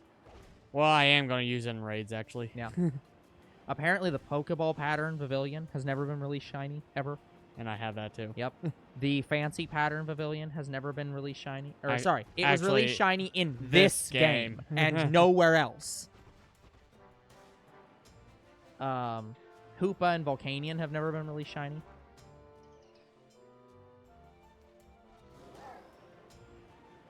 Cosmog and Cosmoem have never been released shiny. Yeah, I actually don't like you can only get Fancy Form Pavilion in this game. They could have made it where every section of the map had a different pavilion, and I would have been satisfied. Yeah. And they didn't do that. Yep. Fuck you, Arena Trap. This is why we always kill Diglett. God damn the Diglett! I have to kill Diglett and Dugtrio if I run. I would like to remind everyone that abilities did not exist in Pokemon in Gen 1. But I absolutely believe that the Diglett that the one guy in the anime was complaining about were using Arena Trap and trapping people all over the place. Damn That's it, why he hated them so much. The worm's colors were blending into that Bramblin, and I thought it was shiny. Yeah, Arena Trap is just a brutal ability. Like, I'm fine with banning Arena Trap. I'm also fine with banning any abilities that reduce or increase accuracy. Or evasion. So you hate Sand Attack. I hate Sand Attack. Well, I hate Double Team. And you hate Sand Attack and Double Team. Yep. Just fuck them. Yeah, guys, if you haven't seen our Coliseum playthrough, go see it. They Coliseum and just XD, make I the think. game agonizing. Oh, there's a lot of them here. 1,400 encounters. Yeah, that's why I like coming to this hill. They just spawn so much.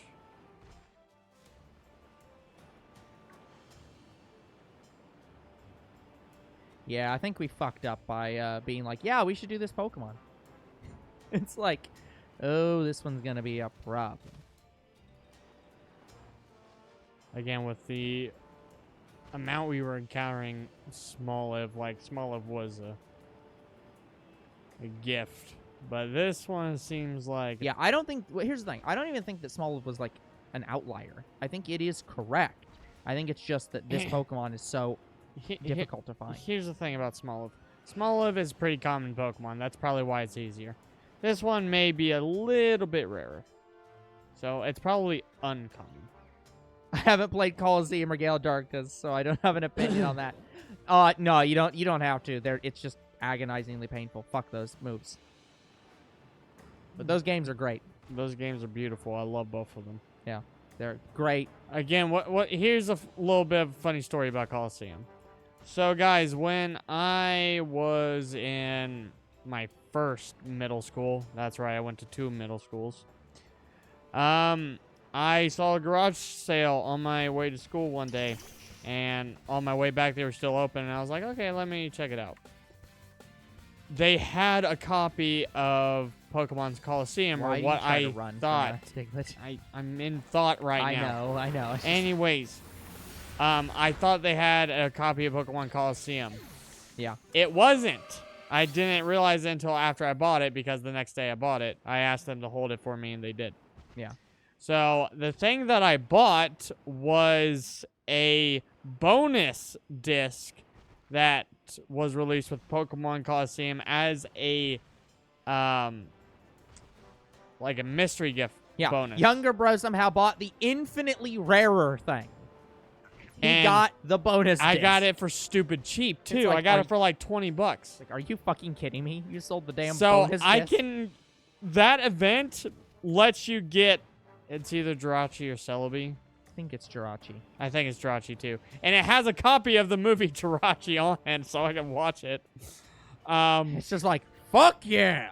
I can literally spawn infinite Jirachis from that. Like. And I can still get them. Good. And trade them up. Yep. Good. So, I have that, and then... I don't know, years later, I actually got Pokemon Coliseum. Damn you, Diglett! Oh, we absolutely are looking forward to it. Now, I don't know if I want to call it a remake, because it looks like it's a port, but like it might actually end up being a full remake, but like I haven't seen too much in the trailer that was actually different. Yeah, guys, because it's Paper Mario, but whether it's a port or a remake does not matter to me. We are absolutely down. Yeah, because it's Paper Mario and because it's a 1,000-year door, I'm going to be the one playing it, and yes, we are mandated to play it day one. Well, we aren't mandated to, but it would be out of character for us not to. It's not even the game we're in. Nope. Because we left I wish that game. game actually got a port, because that or an updated remake to put it into like 1,000-year doors, like updated art style. Motherfucker! What? I wasn't even near you. Yeah. Yeah, we weren't even Spy in that Anya game. looks interesting. I don't know why it isn't called Spy Family, because that is the franchise. It's weird that it's Spy Anya.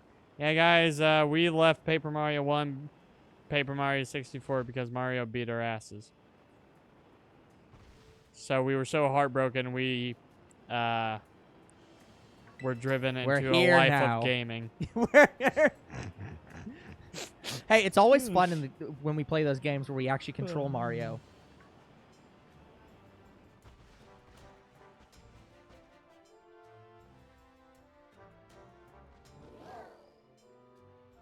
But yeah, Princess Peach Showtime's interesting. Yeah, nearly all the games except for... Nearly all the new games coming out except for Tomb Raider and Metal Gear, I have pre-ordered. Younger bro pre-orders too many things. At least the ones I was interested in. I haven't pre-ordered everything from the showcase in PlayStation or the Nintendo Direct, but I pre-ordered most things. Most of the big things. Yeah. I don't know if another code counts as big. Good question. Like, the only reason I got it because A, I was interested in it, and B, because it is a DS/3DS game that's getting a port to Switch. I'm like, sold. Yeah, just sure. Why not? Any DS, 3DS games that gets a port to console, I buy it immediately. Hey, I mean, Mario vs. Donkey Kong is the same thing, and I'm hyped about that. I don't know if that's a remake or a new game. It is a remake. It is the original game. Okay.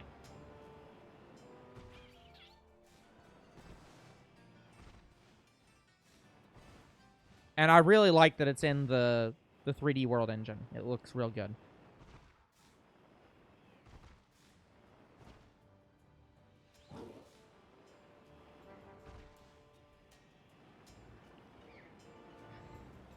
The counter just keeps piling up.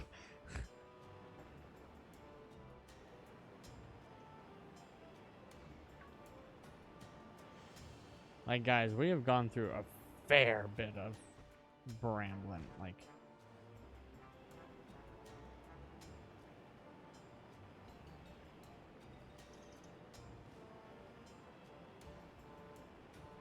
but yeah, guys, also, just as a heads up, we will be starting Halloween games soon. When I start Halloween games is usually 2 weeks before the month of Halloween.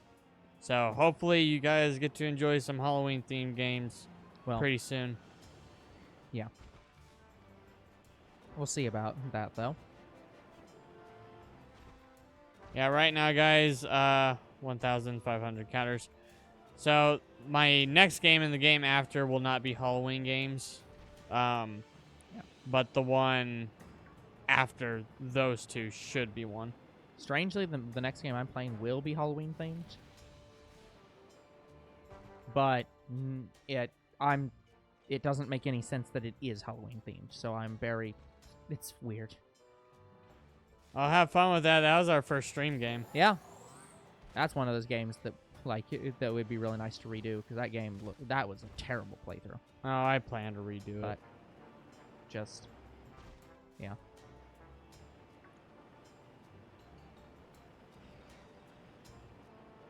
Well, yeah, and again, your thing is you don't even have to worry about redoing it. You can just play the game.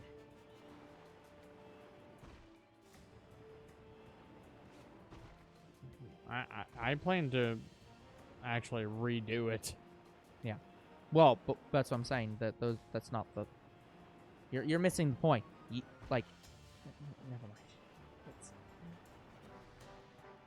mind.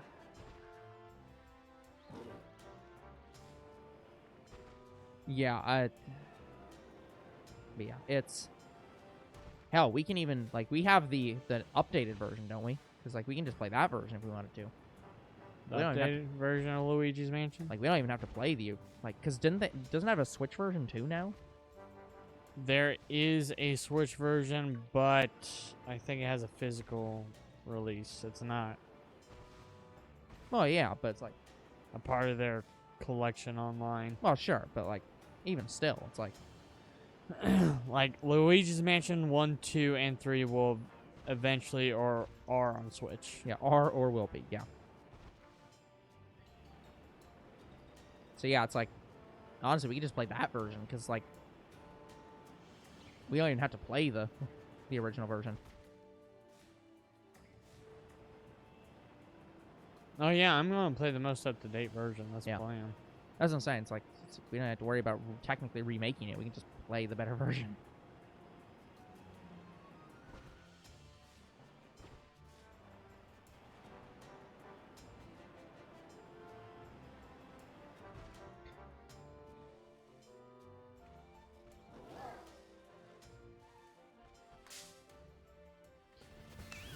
Yeah, when I saw that game, I did like that. It seemed fun and cute. Yeah. So I pre-ordered the Spy X Ana. Cross. Spy cross. Or you can just leave the cross off and just say spy on ya. Whatever. We all know what we're talking about. I know, but just... But yeah, like, I'm interested in Spy Family. I'm very interested in it. But yeah, I actually do like cute games. Yeah. That's why I pre-ordered Paleo Pines as well, so I got Paleo Pines. And it's coming out next week? Yep, next week. So I'll look forward to playing that.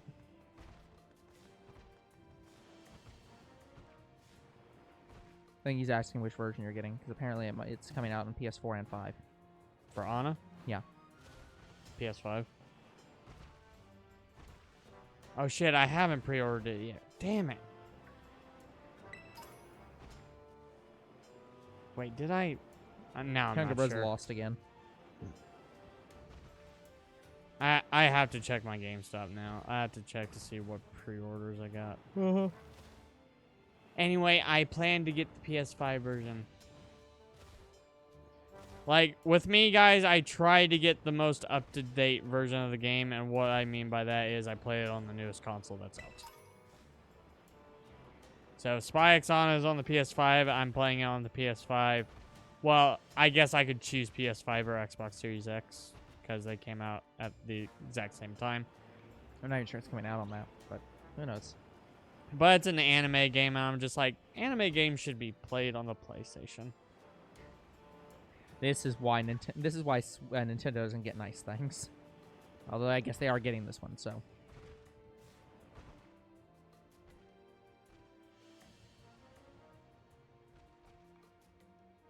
Yeah, like, I saw that it was announced on the PS5, but you can't even pre-order on the PS5 yet, so I don't think I have it on the PS5. As in, up for pre-order. Yet. Yeah. Right now, guys, I'm struggling to pre-order Persona 5 Collector's Edition on the PS5 because nobody's selling it. So I think what's going to happen is I have to literally buy it through somebody on eBay, and that person has to get it for me. What I'm not going to like is I pre-order it and they send me the PS4 version. Yeah. Speaking about Persona temporarily, guys, the other day, Younger Bro and I were talking about Persona 4 Arena. And we were trying to figure out what consoles it came out on. And I just mindlessly was like, oh, I can look that up. And typed in P4A, and Google was like, yes, you must be talking about Persona 4 Arena. I'm like, God damn it. Why is that so... Like, I was expecting it to come back and not know what I was talking about. And Google's like, no, the P4A, very well known. It's like, God damn it. Yeah, people know it by that because of the art. Yeah, but it's just like so... the logo of it. It's so weird that I can type that in and Google's just like, yep, that's what you're talking about. There's no chance you're talking about anything else. Nothing's ever had P and 4 and A in it. They could possibly get confused. It's just like, Google's very scary.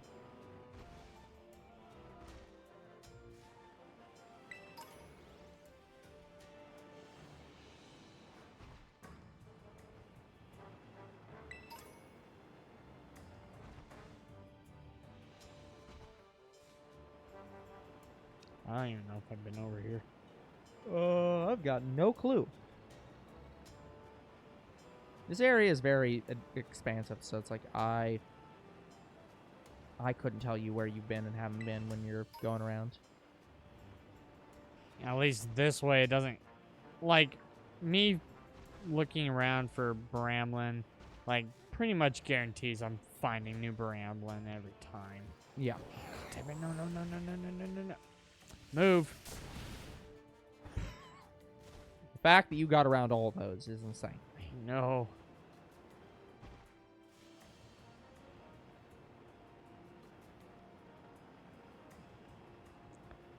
That was a Cleveland moment that I missed. What the hell? No. No, that's fine. You didn't get hit. Then it would have been a Cleveland moment.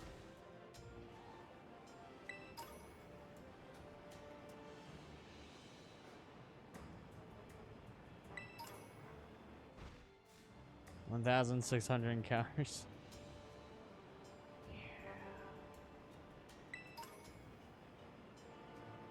Now, did I see that the coven is also slightly greener? It looked like it was slightly greener than the normal one. No. It is just lighter orange. Do we have favorite adult cartoons? Rod, I take offense to categorizing cartoons as adult or children oriented. He's probably talking like Adult Swim. He's talking Adult Swim. So, it has been so long since I watched like Adult Swim or anything that had adult cartoons. Damn, I thought that was it.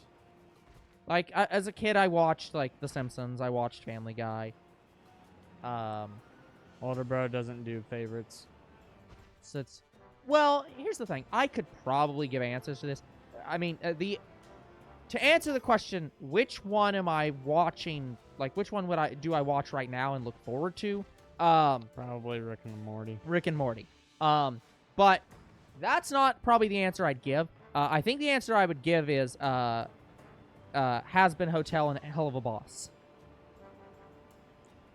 Are they even on Adult Swim? No, but again, he's saying adult-oriented. And those are definitely adult-oriented animation. I probably would say South Park. South Park, I think, is slightly better than Rick and Morty. Rick and Morty would be my number 2. Has-Been Hotel would be my number 3 if they would release the rest of the show.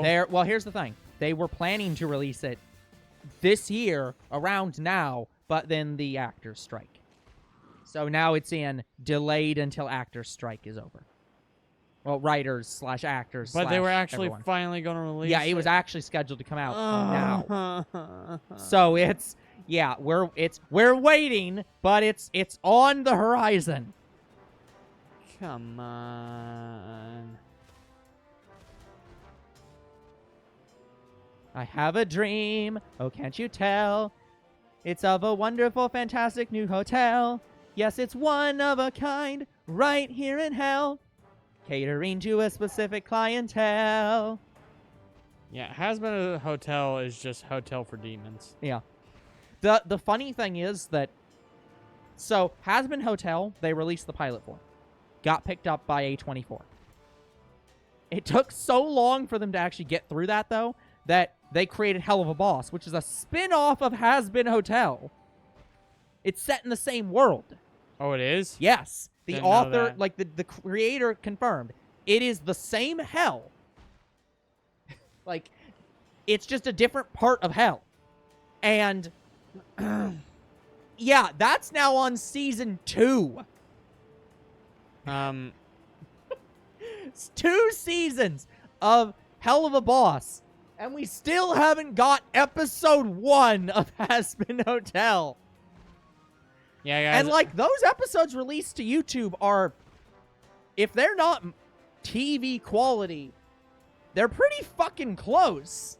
So... I would binge watch a lot of these shows right now, but I'm binge watching Forged in Fire. Then I'm doing Hell's Kitchen, the new season. Can't wait.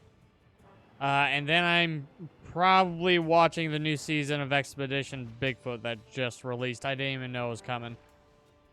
I thought they were done.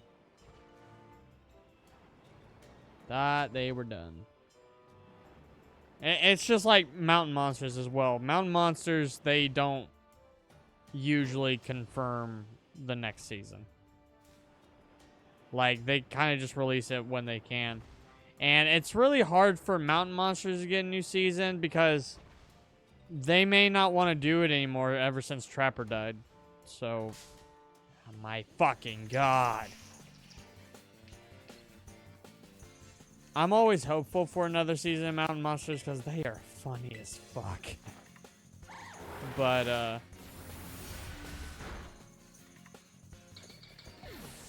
apparently, apparently the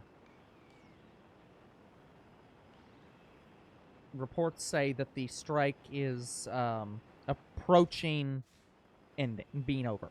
So, like, they are approaching having a deal. which will be good. Let me look up Has Been Hotel and see how that's doing. I don't want the characters. I know the characters. Thank you. But yeah, guys, if it wasn't apparent, I do really like the mystical beast hunting shows / like History Channel and like mythical creatures. I like that. It's a mystery. It's like we can't confirm or deny that anybody's seen these, but the stories around them are just very fascinating.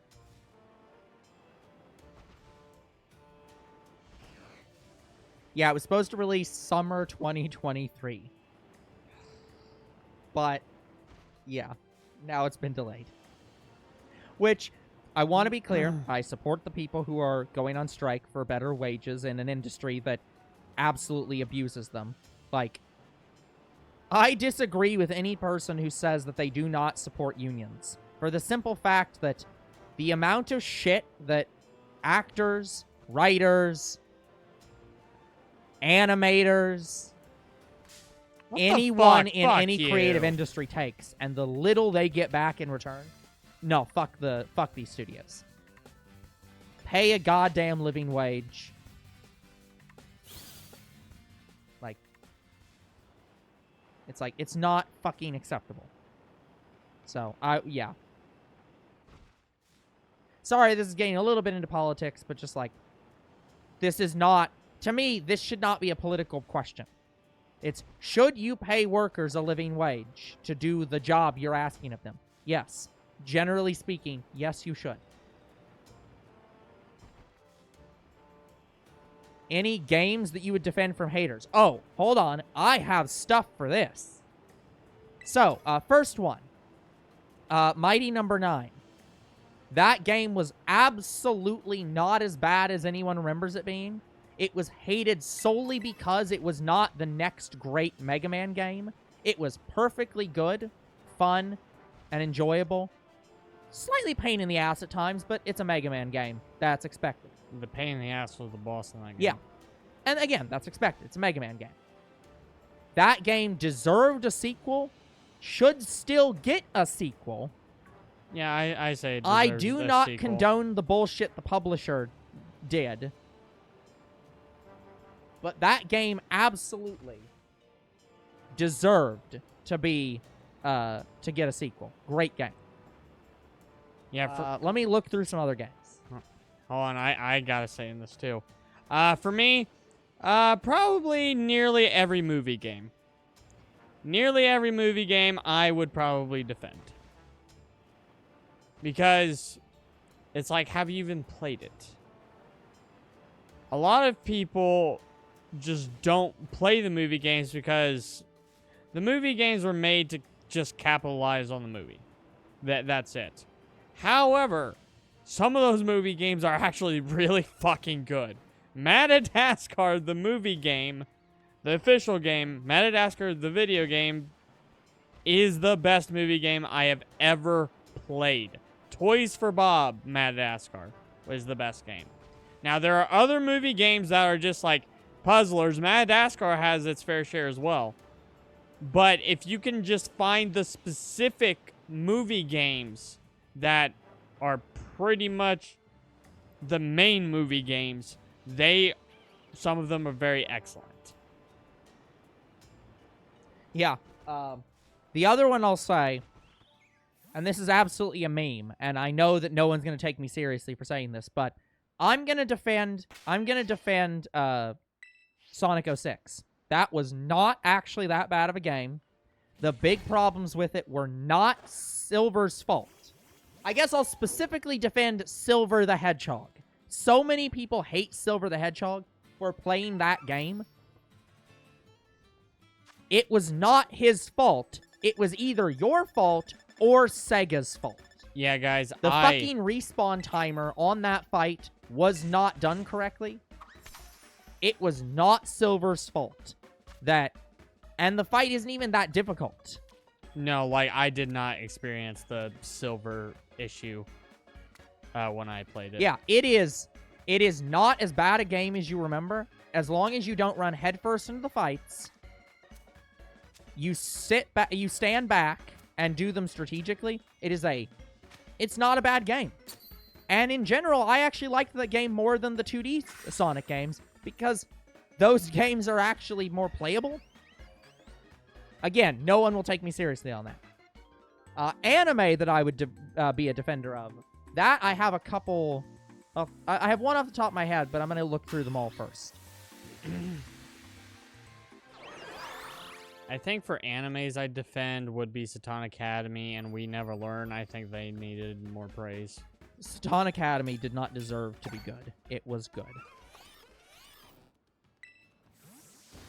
Like, Satan Academy, they teased a season 2 and we never got it. Or if we are getting it, they're taking their sweet-ass time.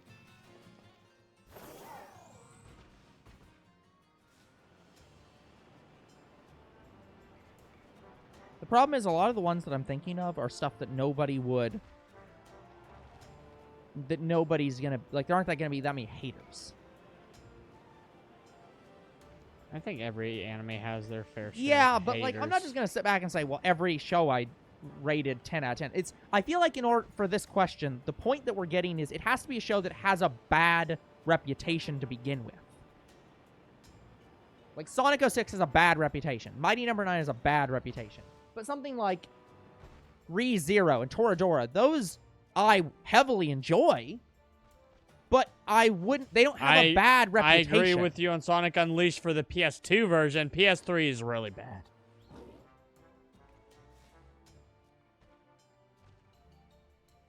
I loved Planet Sheen. Planet Sheen was good. Grandpa was alright. I would support Sonic Unleashed. I think that... Here's the funny thing. Don't know what Clannad is. Clannad's an anime.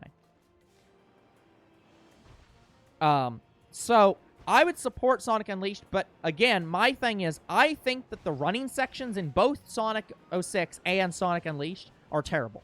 I think the fight sections, the thing that everyone hates, those are great. Very fun, enjoyable. So, yeah, I'd agree with you on that one. I personally don't like Uncle Grandpa. I think it's incredibly stupid to a terrible point. But, like, I understand why people like it. Like, I grew up in the 90s. I watched Ed, Edd, and Eddy, and I liked that show. And Ed, Edd, and Eddy probably is the 90s, 2000s equivalent of Uncle Grandpa. I loved Ed, Edd, and Eddy. It's like that, like, somebody's welcome to be pissed off about me saying that, but, like, yeah, that would probably be I don't remember if it came out in the 90s or 2000s, but it would be that era's equivalent of, like, an Uncle Grandpa. I think it's early 2000s. Yeah, it's like, it's pretty stupid. Like I binge watched the whole series not that long ago. But yeah, so that's why for my anime I'm struggling a little bit more. I'm gonna go through my personal list. Yeah, I'm trying to remember if the Xbox 360 is the same as the PS3. I think it is. Yeah. Okay, when you are in the final level of Sonic Unleashed, is it all one level, or does it kind of split it up? As in, do you take a break and start from a run from the beginning of each section, or is it all in one level? That will tell me. Also, if it has a hub world. Like a 2D hub world, not a 3D. And as long as it has a hub world, yeah. But, let's see. Monster Musume, I guess, is a show I could try to defend, but that show is... It's great. It's a good show, but I understand why Cringy. people wouldn't... I understand why people wouldn't like it, and I can't defend that part of it. Like, it's like, yeah, you either like it or you don't. I don't feel like that's something that needs defending.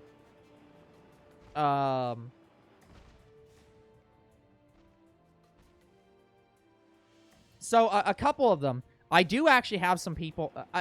this one probably doesn't have a bad reputation. Don Machi has a very good reputation. I know some people that don't like Don Machi. I would defend it.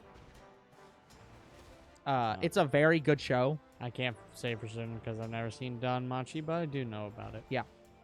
But a show that I actually would defend to haters is Trinity 7. Oh, I would too. Like, that's a show where even if you dislike harem shows, That was my first I favorite would anime. actually still recommend it. Because it plays into the bad harem tropes on purpose. Like, that was my first favorite anime. Just like, it is. It was so amazing. Yeah, it is a great show. But I understand why people would not like it. But, like, it is absolutely recommended. It's not a show that's bad enough to be so bad it's good, but it fits in that slot a bit for me, where it's like, it's not a bad show, but it's so good. And it is definitely... All right, my destination. It's Why did I definitely set a marker? very 1,800. harem show. Like...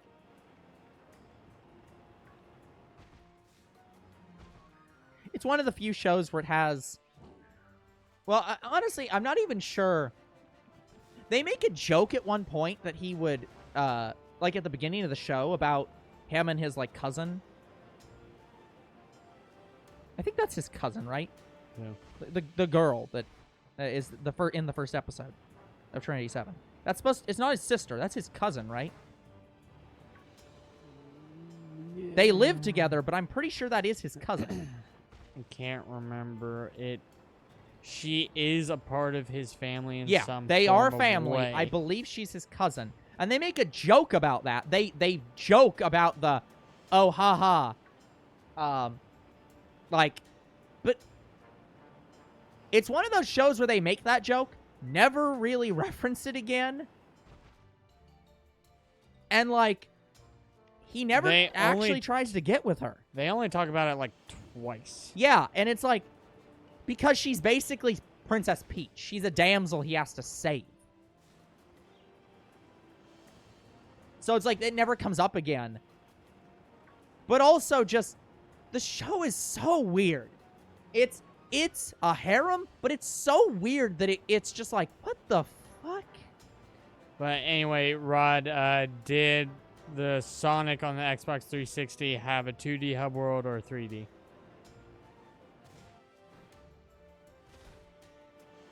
Oh, no. I know some shows that I would support. Hold on. I know some shows I'd support.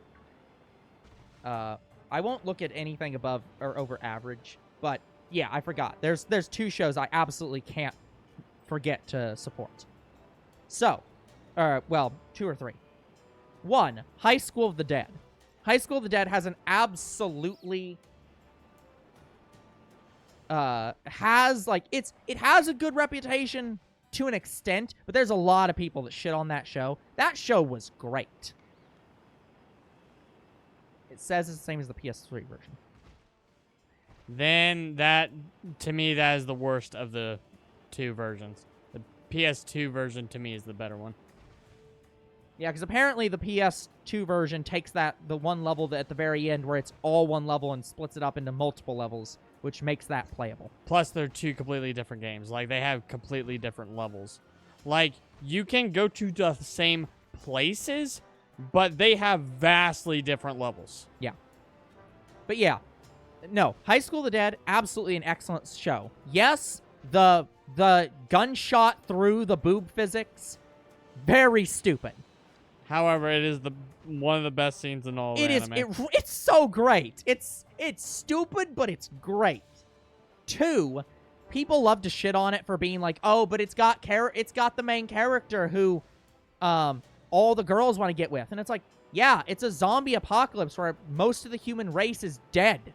So what would you do? That's normal. It's like repopulation's a thing, people. That's a normal reaction. Yeah, so if there's a harem and a zombie apocalypse, that's harem believable. And zombie apocalypse is one of the most justifiable places to put a harem. And it's not even a harem. I don't think he even goes after any of the girls. They hit on him occasionally, but I don't even think he goes after them. So it's not even a harem. 3,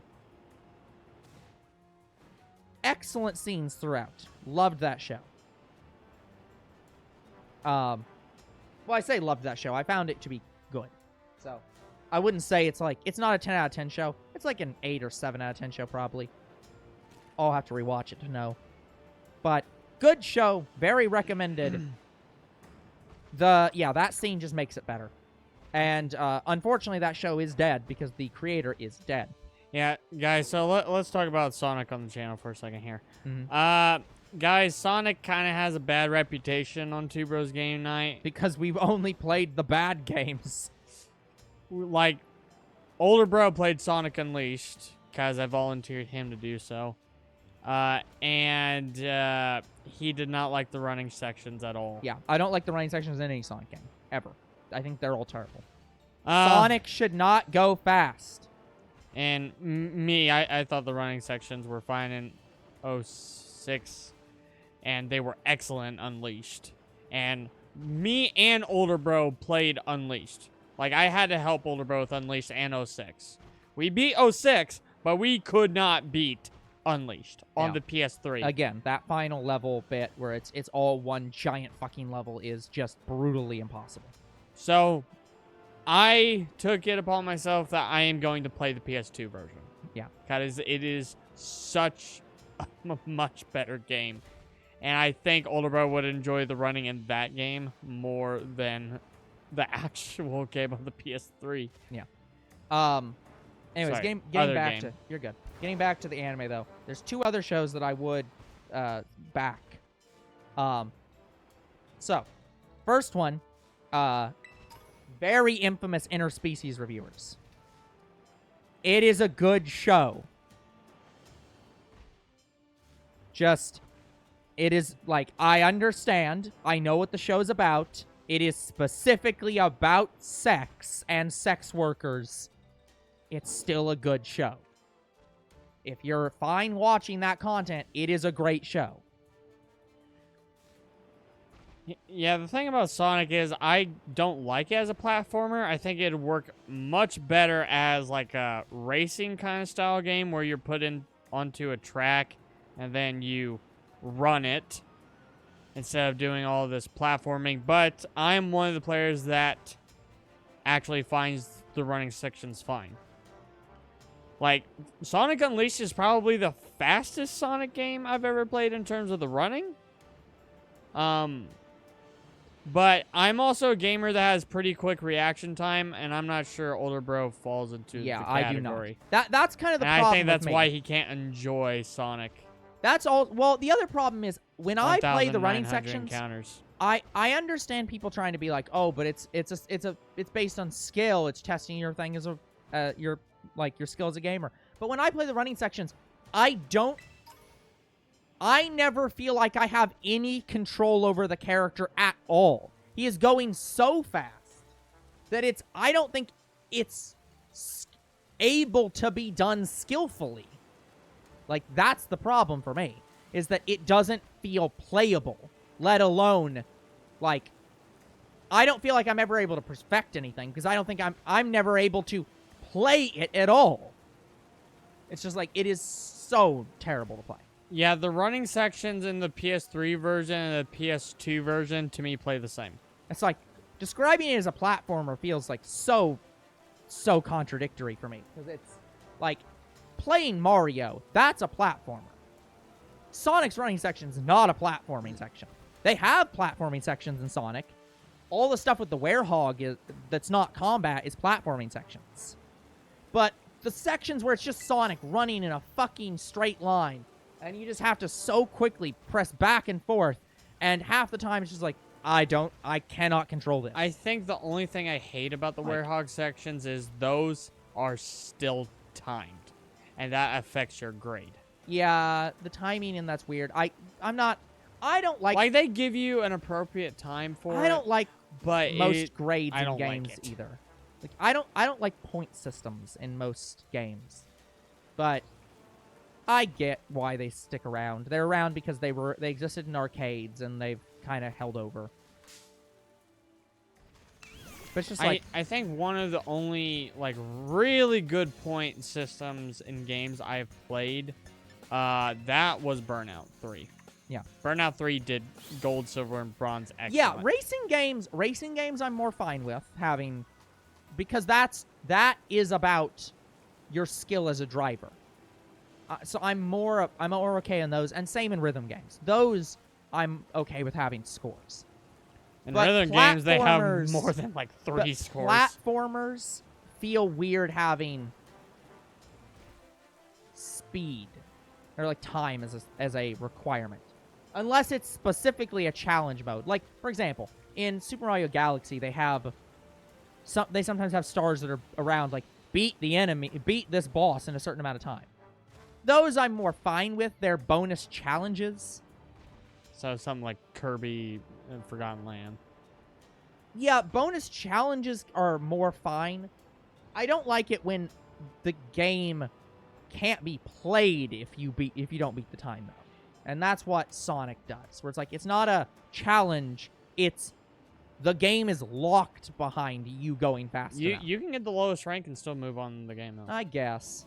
Well, no. Technically you can't, can you? Because No, don't you can't. have to get the medals, and don't some of those require you to go?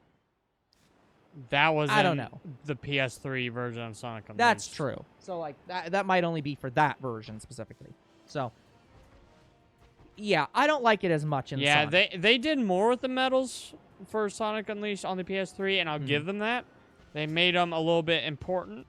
They Yeah, weren't important it in the actually locks the PS2 levels. version. Yeah.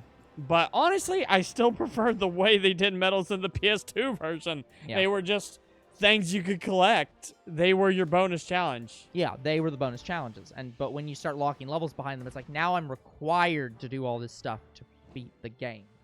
And that's when it starts becoming more problematic. So the PS2 version might end up solving my problem Yeah. with that. I tend to not like games that lock you behind their collectibles. Yeah. Like, Captain Toad is probably the best example of it. As in, like, that's the game that probably did what I'm describing the best. Well, Captain Toad's also designed around, it's designed more like those mobile games where you have like, oh, there's 3 stars that you can get in this level, and you need so many stars to go to the next level. It's so Captain Toad is among these games that do it excellent. yeah, But when you get to, like, SpongeBob, the movie, the game. where they don't tell you need a certain number of tokens to unlock a level Like, until that level. It is by the same people Battle Bikini Bottom, so to me it makes sense that, okay, their collectibles keep you from going into their levels. However, they designed did it that to for be the a abilities. linear game, and I just don't think it works that well for a linear game. Well, and even more specifically, they literally required you to have a certain ability That was stupid too. in a linear game, and that's like, that I don't like that. Like, in Battle of Bikini Bottom, when you moved on to a specific section of the game, it was when the first time you get an ability is when you battle in King Neptune's Coliseum. Yeah. You have to beat a robot version of Sandy. You beat her and you get, like, the Bubble Bowl or something like that. I think it's the Bubble Bowl. Anyways, so you get that ability, and then the game continues. Like, you need that ability in levels, but you do not need that ability to move on in the game. Yeah. Like, how Battle Bikini Bottom did it was excellent. And then they ruined it when they made SpongeBob the movie. However, I think the team that made it was rushed, and that's why they didn't make it as well as Battle Bikini Bottom. Because, again, SpongeBob the movie was made by the same people who made SpongeBob Battle Bikini Bottom. Yeah. Oh, and a final show that I will... this one's more limited. I will recommend this show, despite people not liking it.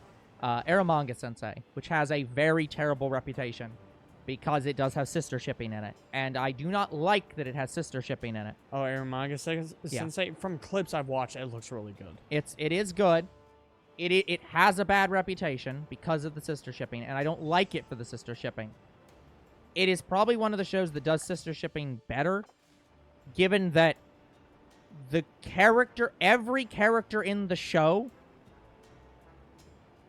has the same reaction as the audience to the sister shipping. So, like, all the other girls in the show are just like, no, that's unacceptable. And they are like, no, I don't accept you 2,000 encounters. Going after your sister. I'm just not going to stop. Which I think is the best solution for it, especially since it was written after Japan passed laws where you can't do that kind of shit anymore. In anime or real life? Oh, well, in anime. The real life is not the problem here.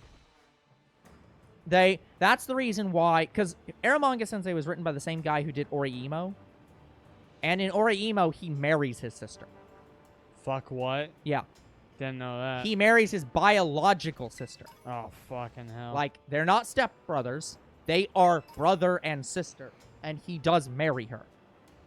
Yeah, you mean step-siblings, because he Yeah. married his brother? Well, yeah, married his biological sister. Like, both parents. Biological sister. And that show was fucked up. You know. Like... No. Well, and here's the thing. They tried to play it like, oh, but it's actually not that. Because the way they did it was... They both liked each other, so they were married, and then they had like a fake, or it was a fake wedding where it was just them. They, like they weren't actually married in a church, like with like Sky was legally. like dawning. They just were married. Yeah, it was really weird. They were married like as an event. And then they were just like, okay, and now we're done. We're not, like... That was a thing we did to say we did it, and now we're never doing it again. And then they immediately undercut it by showing that the brother still has feelings for the sister. And her getting pissed off that the thing that they were supposed to do as a one-off, in quotes, joke to end the whole thing, kept going. And it's like, no. No. No. Characters, and that's yeah. a bit harder. Well, as I said, Silver. I will always defend Silver the Hedgehog. I love Silver. There are a lot of people that hate him for that game. He is a great character. His backstory is great. Absolutely love him. Yes, he is just Trunks. Don't care. I like Trunks too. I'm trying to think of any characters. I got nothing. Like this is a question I don't think I can answer. Problem is, there's just too many characters. Is such open-ended. It's not that. It's just like I don't know what characters are hated. Yeah. That I like. Fair.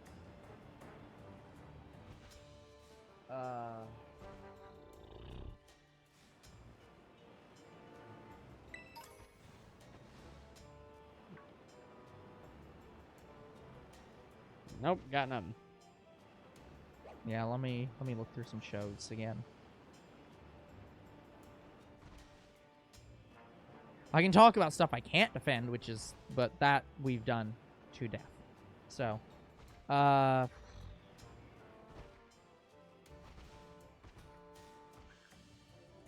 I haven't seen you spawn at all.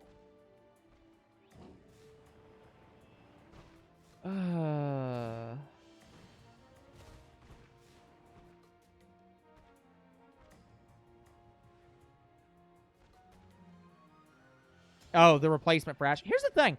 I don't think that replacing Ash was a bad idea. I don't think that was a bad idea either. In fact, I don't know. But I understand why people don't like it. Because it's like tradition at this point. I honestly, and this might get me executed in many circles. I think that Ash should not have left the Orange Islands. I think they should have started Gen 2 with the people from Gen 2. They should have, as of Johto, used the Johto cast. They definitely should have done it by Emerald. Like, we should have played... Like, the show should have been from May's point of view, or from... What's his name? What's the guy's name? Like, Trenin or something? I can't remember what the his... guy it's from not Emerald is. But, like... Steven's the champion. Yeah, yeah, he's the other guy's name I can immediately think of, but, like, Norman's kid. So, it's like... This was the Pokemon Company's fault. They just needed to start... I would have loved a game from the Orange Islands. Yeah. And we didn't get that. We got the Sevi Islands, which is close, but... Yeah. No, Max is May's younger brother. I'm talking about the guy who moves in the games. Like, who is that guy? He's talking about the main... Yeah, the who male is character the male character you play as. Yeah, the male player character. Because he has a name, and it's not Ruby. I say that because the main characters from... The two main characters in Gold and Silver are canonically called Gold and Silver. Yep. Oh, Brendan. Yeah, there it is. I was thinking Trennan, but yeah, Brendan. Yeah, it should have been from either May or Brendan's point of view. So this, to me, this is not... It wasn't a big deal that Ash... It was sad that Ash was going away. But... I didn't hate it. Ash should not have been in the anime for a long time now. Yeah, They should have started with a new region, new trainers a long time ago. God damn it, Worm. But it is sad. By the way, I didn't see any of the promotional. Shiny? I didn't see any of the what? I can't tell. That's no, damn it. Fucking, it's reflecting off the rocks, so it made it look brown. But yeah, I defend that. Just.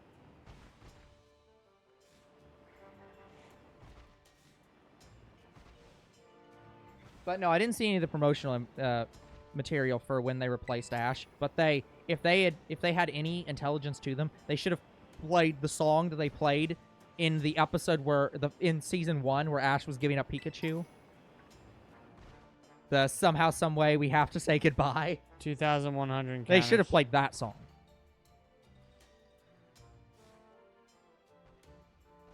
Yeah, it's like Ash was a great character, but they clearly didn't want Ash to grow up. They didn't want to make him not 10. They ended the original anime, but then they canned it. Yeah, it's like he was supposed to marry Missy. Yeah, it's like they didn't want him to grow up. They constantly wanted him to go to a new generation, and it just became... The problem was, it also didn't help that people got pissed off when they redid his art style. And also it didn't help that every generation, he just started getting stupider. Because he had to be the new player for that region.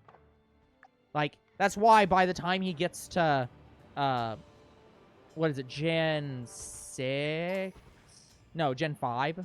By the time of Gen 5, he's already getting stupid. Where, he's meeting, what's the other champion's name? Not Alder. Iris? Yeah, Iris. He starts acting a little bit stupider in that region. When he met Iris, Black and White 2 didn't come out yet. Yeah. But, even by the time of Iris, he was a little bit, getting a little bit stupid. But he especially was stupid by the time he hit Serena. How did he not end up with Serena, man? Because he's perpetually not allowed to get with anybody because he's the main character. The stupidest decision that Ash has ever made is not catching Meloetta. Yeah. That's the problem, is because they had to reset his character every single generation. Everyone started losing interest in the anime. And so it makes perfect sense that they'd start with a new character for this generation. And for next generation, they should start with a new character. Liko should not leave, or should leave, or stay in this generation, and next generation, we should have a new main character. Because it's a new show in a new region. And that's gonna be sad, but it's that's what we need here. If they wanted to keep Ash in the show, he should have been tagging along with the new main character. Well, that's what I thought they were doing. What I thought they were doing in Sword and Shield. Yeah, where he became the main character, and Ash was the new Brock. But I don't think so. I think they were both kind of the main character. Yeah, it's just like... From what I've heard. So, yeah. No, I'm perfectly fine with that decision. That makes perfect sense. Don't you dare. You're like, stab quickly!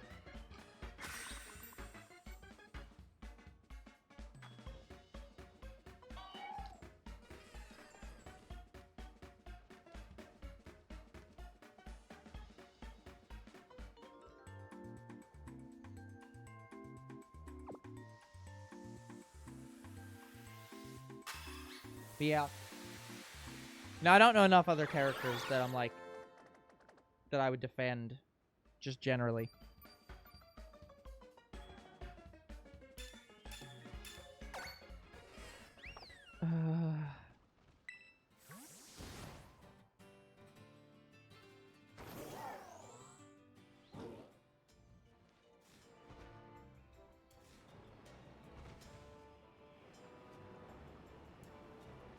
Yes, maybe Sparky from Fairly Odd Parents. I hear a lot of people hated him.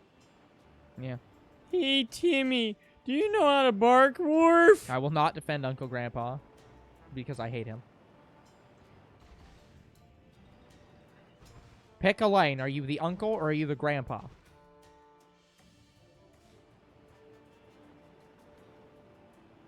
But no, in all seriousness,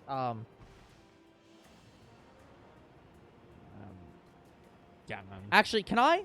Actually, shows that actually, let me go back temporarily to shows that I would, support, that I would, back, that like I would support and argue for. All abridged shows, and more specifically, the 2 abridged shows, I guess, I would absolutely 100% support DBZ abridged and SAO abridged. Because both of them understand the faults of their show. They, like, the people writing them love the show.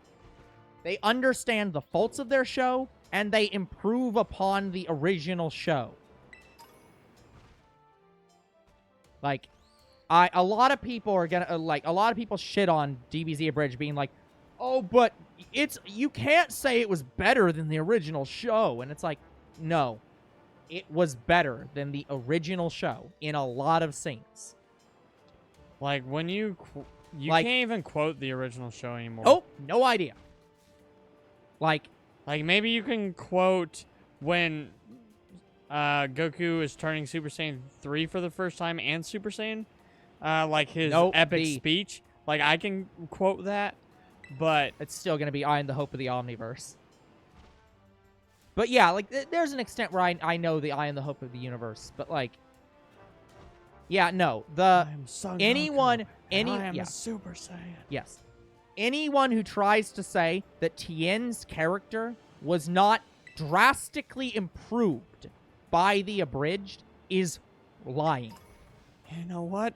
Fuck power levels, fuck Super Saiyans, and fuck you. Yeah, like, no.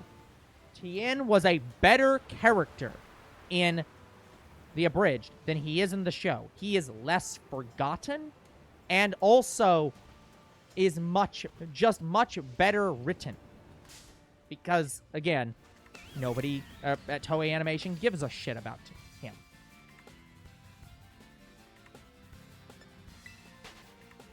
There were a lot of people in DBZ Abridged that were written way better than in the original show.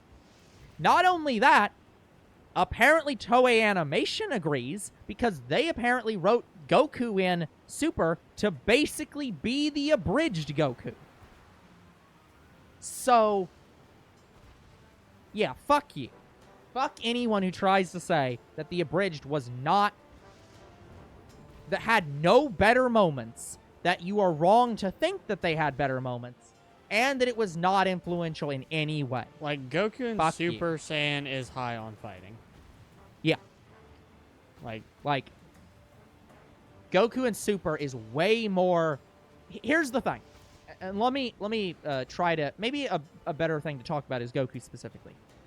Why do I... Because I'm gonna go to bat and say, I think Goku in Abridged is a better Goku than Goku in Dragon Ball Z. And the reason he is a better Goku, he is a better character, is because he does not give up. He doesn't stop being the Goku from Dragon Ball. The Goku in Dragon Ball Z is not the same person as the Goku in the original Dragon Ball. Well, to an extent, I like to think that Goku grew up once he went to Kami's Lookout. Yeah, except in the original Dragon Ball, he doesn't do that. Like, in original Dragon Ball, he is... Well, the Goku that we see in the final scenes, that still is Dragon Ball Goku. He doesn't act like the Goku from Z. He isn't more serious all the time, and he isn't like... He still has that childish demeanor about him. The Goku in Dragon Ball Abridged is the same Goku from Dragon Ball. He's a little bit more focused on fighting all the time, but he has that childish wonder that he did 10 years ago. He is the same person. Hey, Vegeta, we're best friends now, right? Fuck you. The best. And again, Super seems to agree, because the Goku in Super is apparently closer to the abridged Goku than he is to Dragon Ball Z's Goku.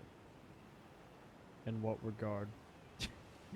So, yeah. That's actually a serious question. Oh, in terms of, like, he is much more single-minded on fighting and much more simple-minded. He's not constantly over-serious. 2,200 encounters. Like, Super's Goku would never have made the I am the hope of the universe speech, which is a great speech, but he would never make that.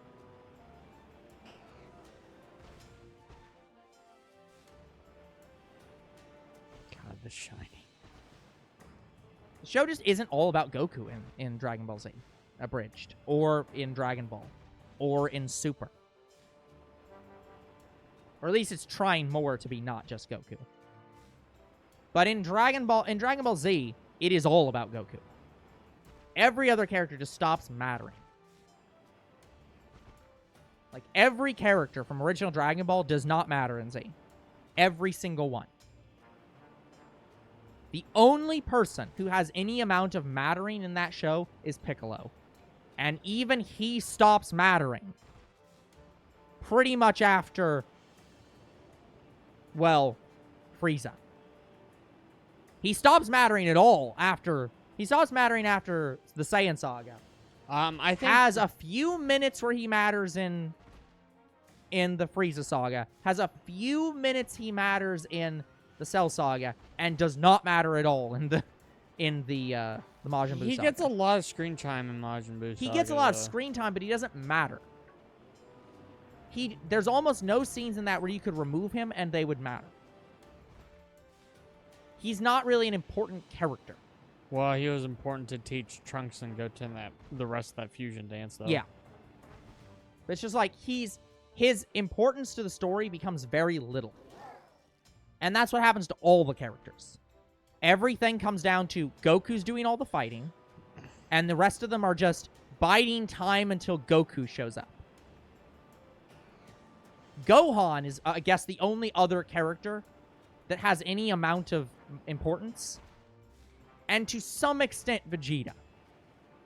Like, Gohan kind of stopped mattering once Super hit. It was only later in Super when they were like, we have Gohan here.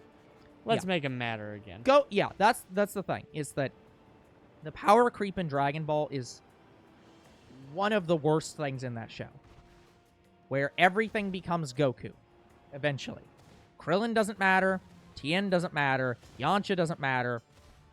By the end of Dragon Ball Z, the only people that have any amount of mattering in terms of the course of any fights are Gohan to a minimal degree, and he's even starting to become doesn't matter. Vegeta and Goku. And no one else matters. Sometimes, I guess, 17 matters when she's fighting Hercule. You mean 18? Sorry, 18. Yeah, you're right. 18 to a minimal degree matters. but she rarely actually fights. She's more just about... When 17 and 18 fought in the tournament, it was some of the best scenes you could ever see with those and sorry, I can't forget Gotenks. Gotenks matters, and that's because they had to fuse them together to make them matter. And then once they stop being fused, they stop mattering again.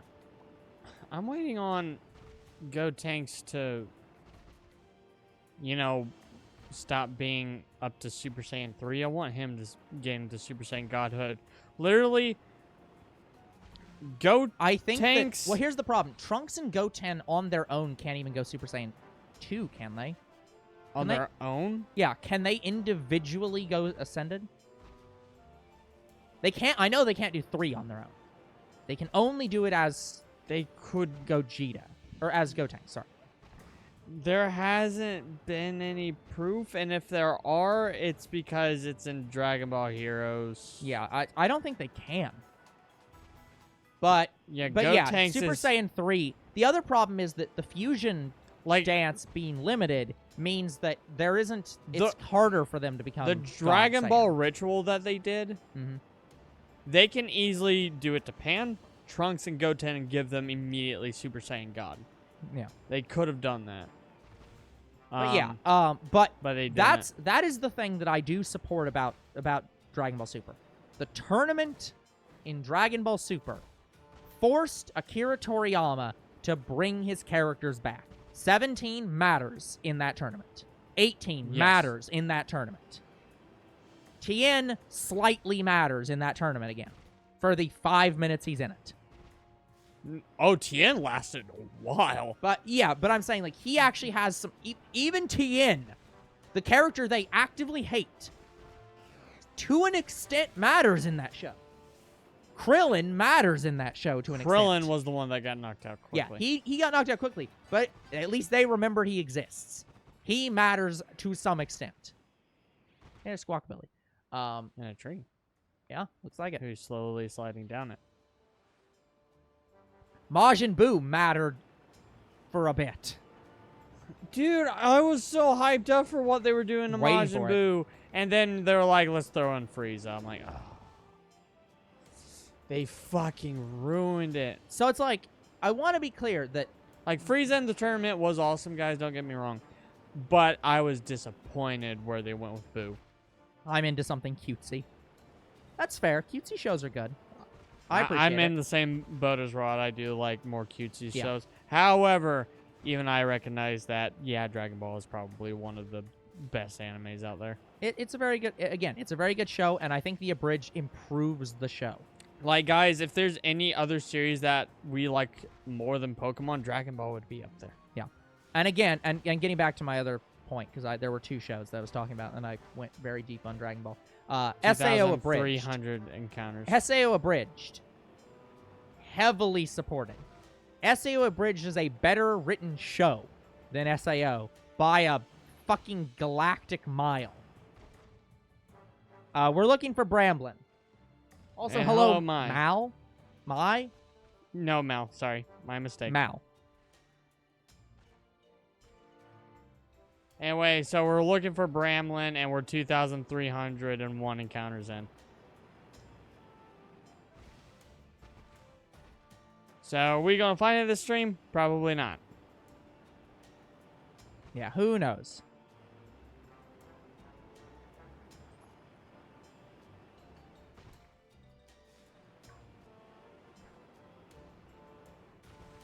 Yeah, I'm going to doubt we're going to find it just due to the sheer amount of... encountering I've been doing. Yeah. That's the thing, Mr. B. I would agree to you. Mr. SAO... B, Rod. Or sorry, not Mr. B. Sorry, Rod. We're used to Mr. I'm B so being tired here. right now. I'm sorry. I literally had to lay down earlier because I was feeling out of it. I would agree with you, Rod. SAO did fine, except for the critically problematic portions of SAO where they failed to actually do any focusing on the dungeons. That's the literal point of the show. Well, again, arguably the point of the show. They have very little focus on the dungeons, and even the relationship between Asuna and Kirito felt very rushed. Yes, thank you. And 2, the completely ludicrously unnecessary groping scenes in Arc 2. Like, ignoring those... That was so hard ignoring to watch. those moments. But focusing on the show just as it is. Yeah, the show is fine. I don't think I watched it. I think I looked away from the camera when those scenes were on. SAO Abridged is not okay. It is better than okay. Like, there are many moments in that show where they explicitly remove unnecessary stupidity from the original show. Oh.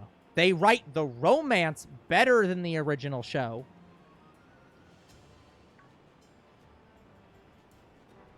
They bring back, what's her name?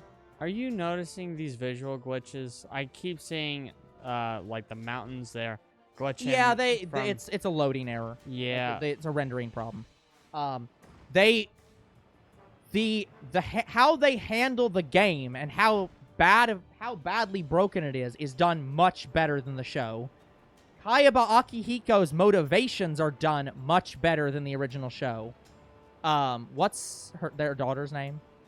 I can't think of their daughter's name right now. I can't remember. Yui. Yui's being brought back was handled much better than the original show. Sorry, in the original show, I guess, Kirito just becomes God Hacker and just saves an entire fucking AI to an in-game item in his inventory. No, he did not. That's God bullshit. But, yeah, at least, yeah, no. I like to think of Yui as like a familiar of sorts. That's the only way I can explain how he was able to save her. Well, that's the problem. She, in Abridged, they make her a familiar, basically. Yeah. That's the thing. I will agree that it is a parody, but I think from a writing perspective, it is better written than the original.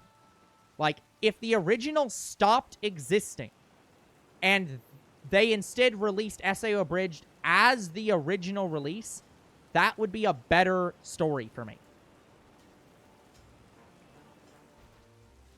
Hell, I'm super excited for the new for the second arc that I think they're a little bit more than halfway through now, because they finally got to the I betrayed the love I felt for you scene. Oh, god damn it. I didn't put any information on the Spider-Man. Yeah. No, that's fine. We'll get it. And we didn't put a thumbnail on it either. And I don't think we'll I get put... it afterwards. I don't think I edited the end credits either, so that's... We'll get it afterwards. That's fine. We only have 5 minutes. God dang it. But... yeah, they right now are just doing the I betrayed the love I feel for you scene. And again, the show eliminated all the problems with her character by making it that she recognized that it was her brother from episode 2.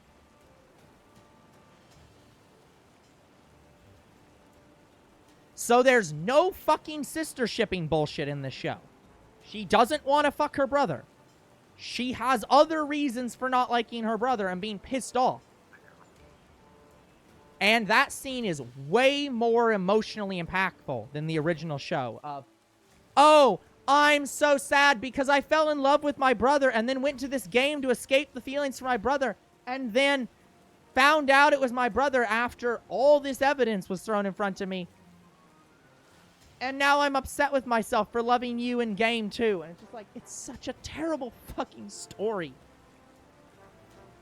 Like, the SAO Abridged, her character is so much better than the original. Just... that's the thing with Something Witty Entertainment. They are not trying to write a parody. Or it is a parody. But they're not trying to make a parody. SAO Abridged wrote the characters that way to make a better show than SAO. Like, all the bits about the game being broken are there because the original show didn't acknowledge the game was fucking broken all over the place. Outside of, again, the fact that it's a death game because the creator trapped them in for no reason because he literally didn't give a reason and said, I don't remember. And don't give me any shit about it being in the manga because it really doesn't matter if it was in the manga. The anime must stand on its own, and the anime says he does not remember. Now, I don't know about you, but I can remember reasons I did shit from years ago. And I've never done something as significant as trapping people in a video game. It's like, there's no fucking excuse for not remembering why you did that.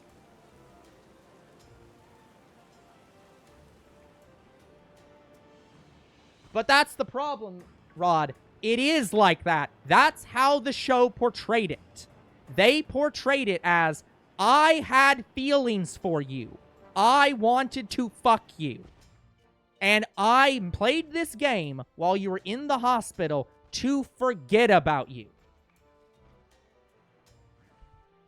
And then she got feelings for him again in the game and was upset, being like, I betrayed the feelings I felt for you. You don't say that if your intention was, I want to get over my brother, and then I find out the person I've been romancing in the game is my brother. If that's your intention of, I'm trying to give him up, the line you should give is, I'm so angry at myself for, like, I wanted to get away from liking you because it's wrong.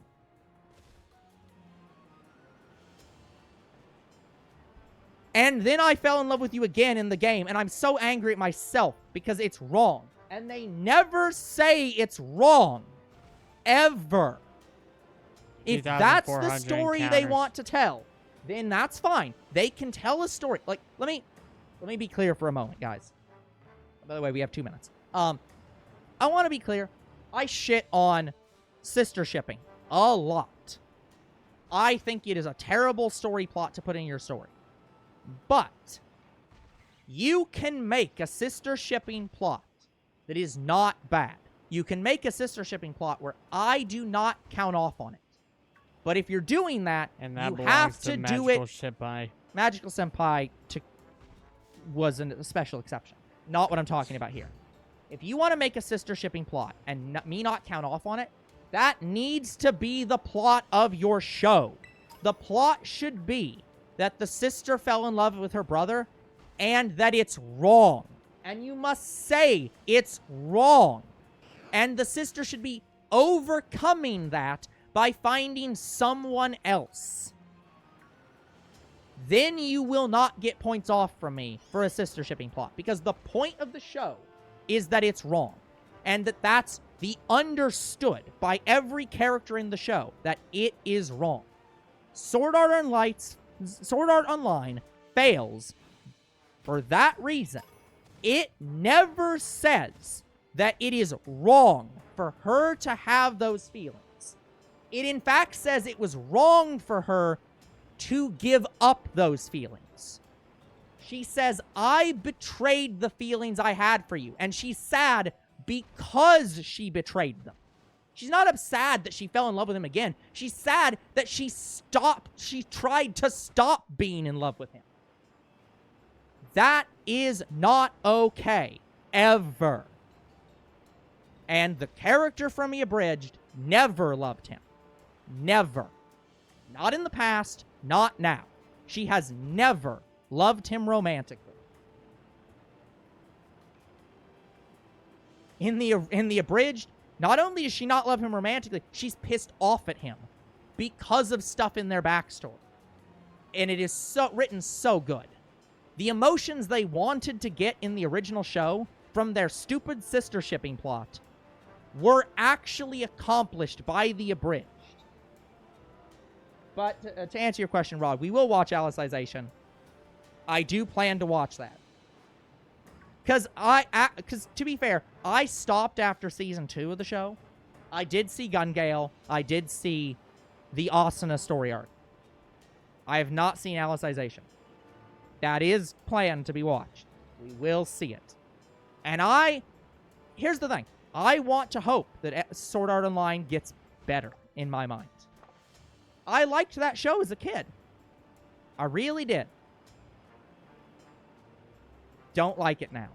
Yeah, guys, I never watched the show until we watched it for the channel, so yeah. Like, my opinion of it was already said when we rated the show. Yeah. So I want to be clear. I have hopes for the show. I really want to see SAO Progressive get an anime. I want to see that story be done well. Like, I really want to see Sword Art Online story done well. But I do not think the Aincrad arc was handled well, and I don't think the Fairy Dancing arc was handled well. Fuck you. You went over my head. I want the War of the Underworld arc back to its roots. Yeah, so it's like, that's the thing. A lot of people will hear what I'm saying, and they're going to say, well, you just hate Sword Art Online. But I'm not pissed off because I hate Sword Art Online. I'm pissed off because I like Sword Art Online. And I want to love Sword Art Online. I look forward to playing the games more than watching the show, guys. Yeah, I look forward to the games as well. We are at time, as I'm doing a once over. Okay, that's fine. But yeah, it's like, I want the show to be fun and enjoyable. I want the show to be a mix of, because let's be honest here. Part of my problem, and part of the problem a lot of people have had with Sword Art Online originally, and I can't speak to Alicization, I can't speak to War of Underworld, I can't speak to anything past Season 2. Part of the reason people got so pissed off about that show isn't just the problems I've listed. It's because what they wanted was Danmachi. The show that they wanted was a show that was about the combat and about the romance. And Reki Kawahara, at the time, and maybe still now, didn't plan to write a show about the combat. The Aincrad arc was a setting for his romance story. That's what the show was meant to be. It was meant to be a romance between Kirito and Asuna. Gardevoir. Roll with it. Okay, guys. Yeah. So, all that to say, I really want them to make the show a mix. I want there to be a lot of action and also the romance. So I'm looking forward to later seasons where I hope that the action increases and the romance decreases a bit. Okay, guys, that's got to be it for today's episode. So like and subscribe to YouTube and Twitch. Comment to videos. We do read them. Follow on Twitch. These Pokemon fall asleep too quickly. And we'll see you guys in the next shiny hunt. Goodbye. Good night, everyone. And sorry about talking about Sword Art Online for an hour.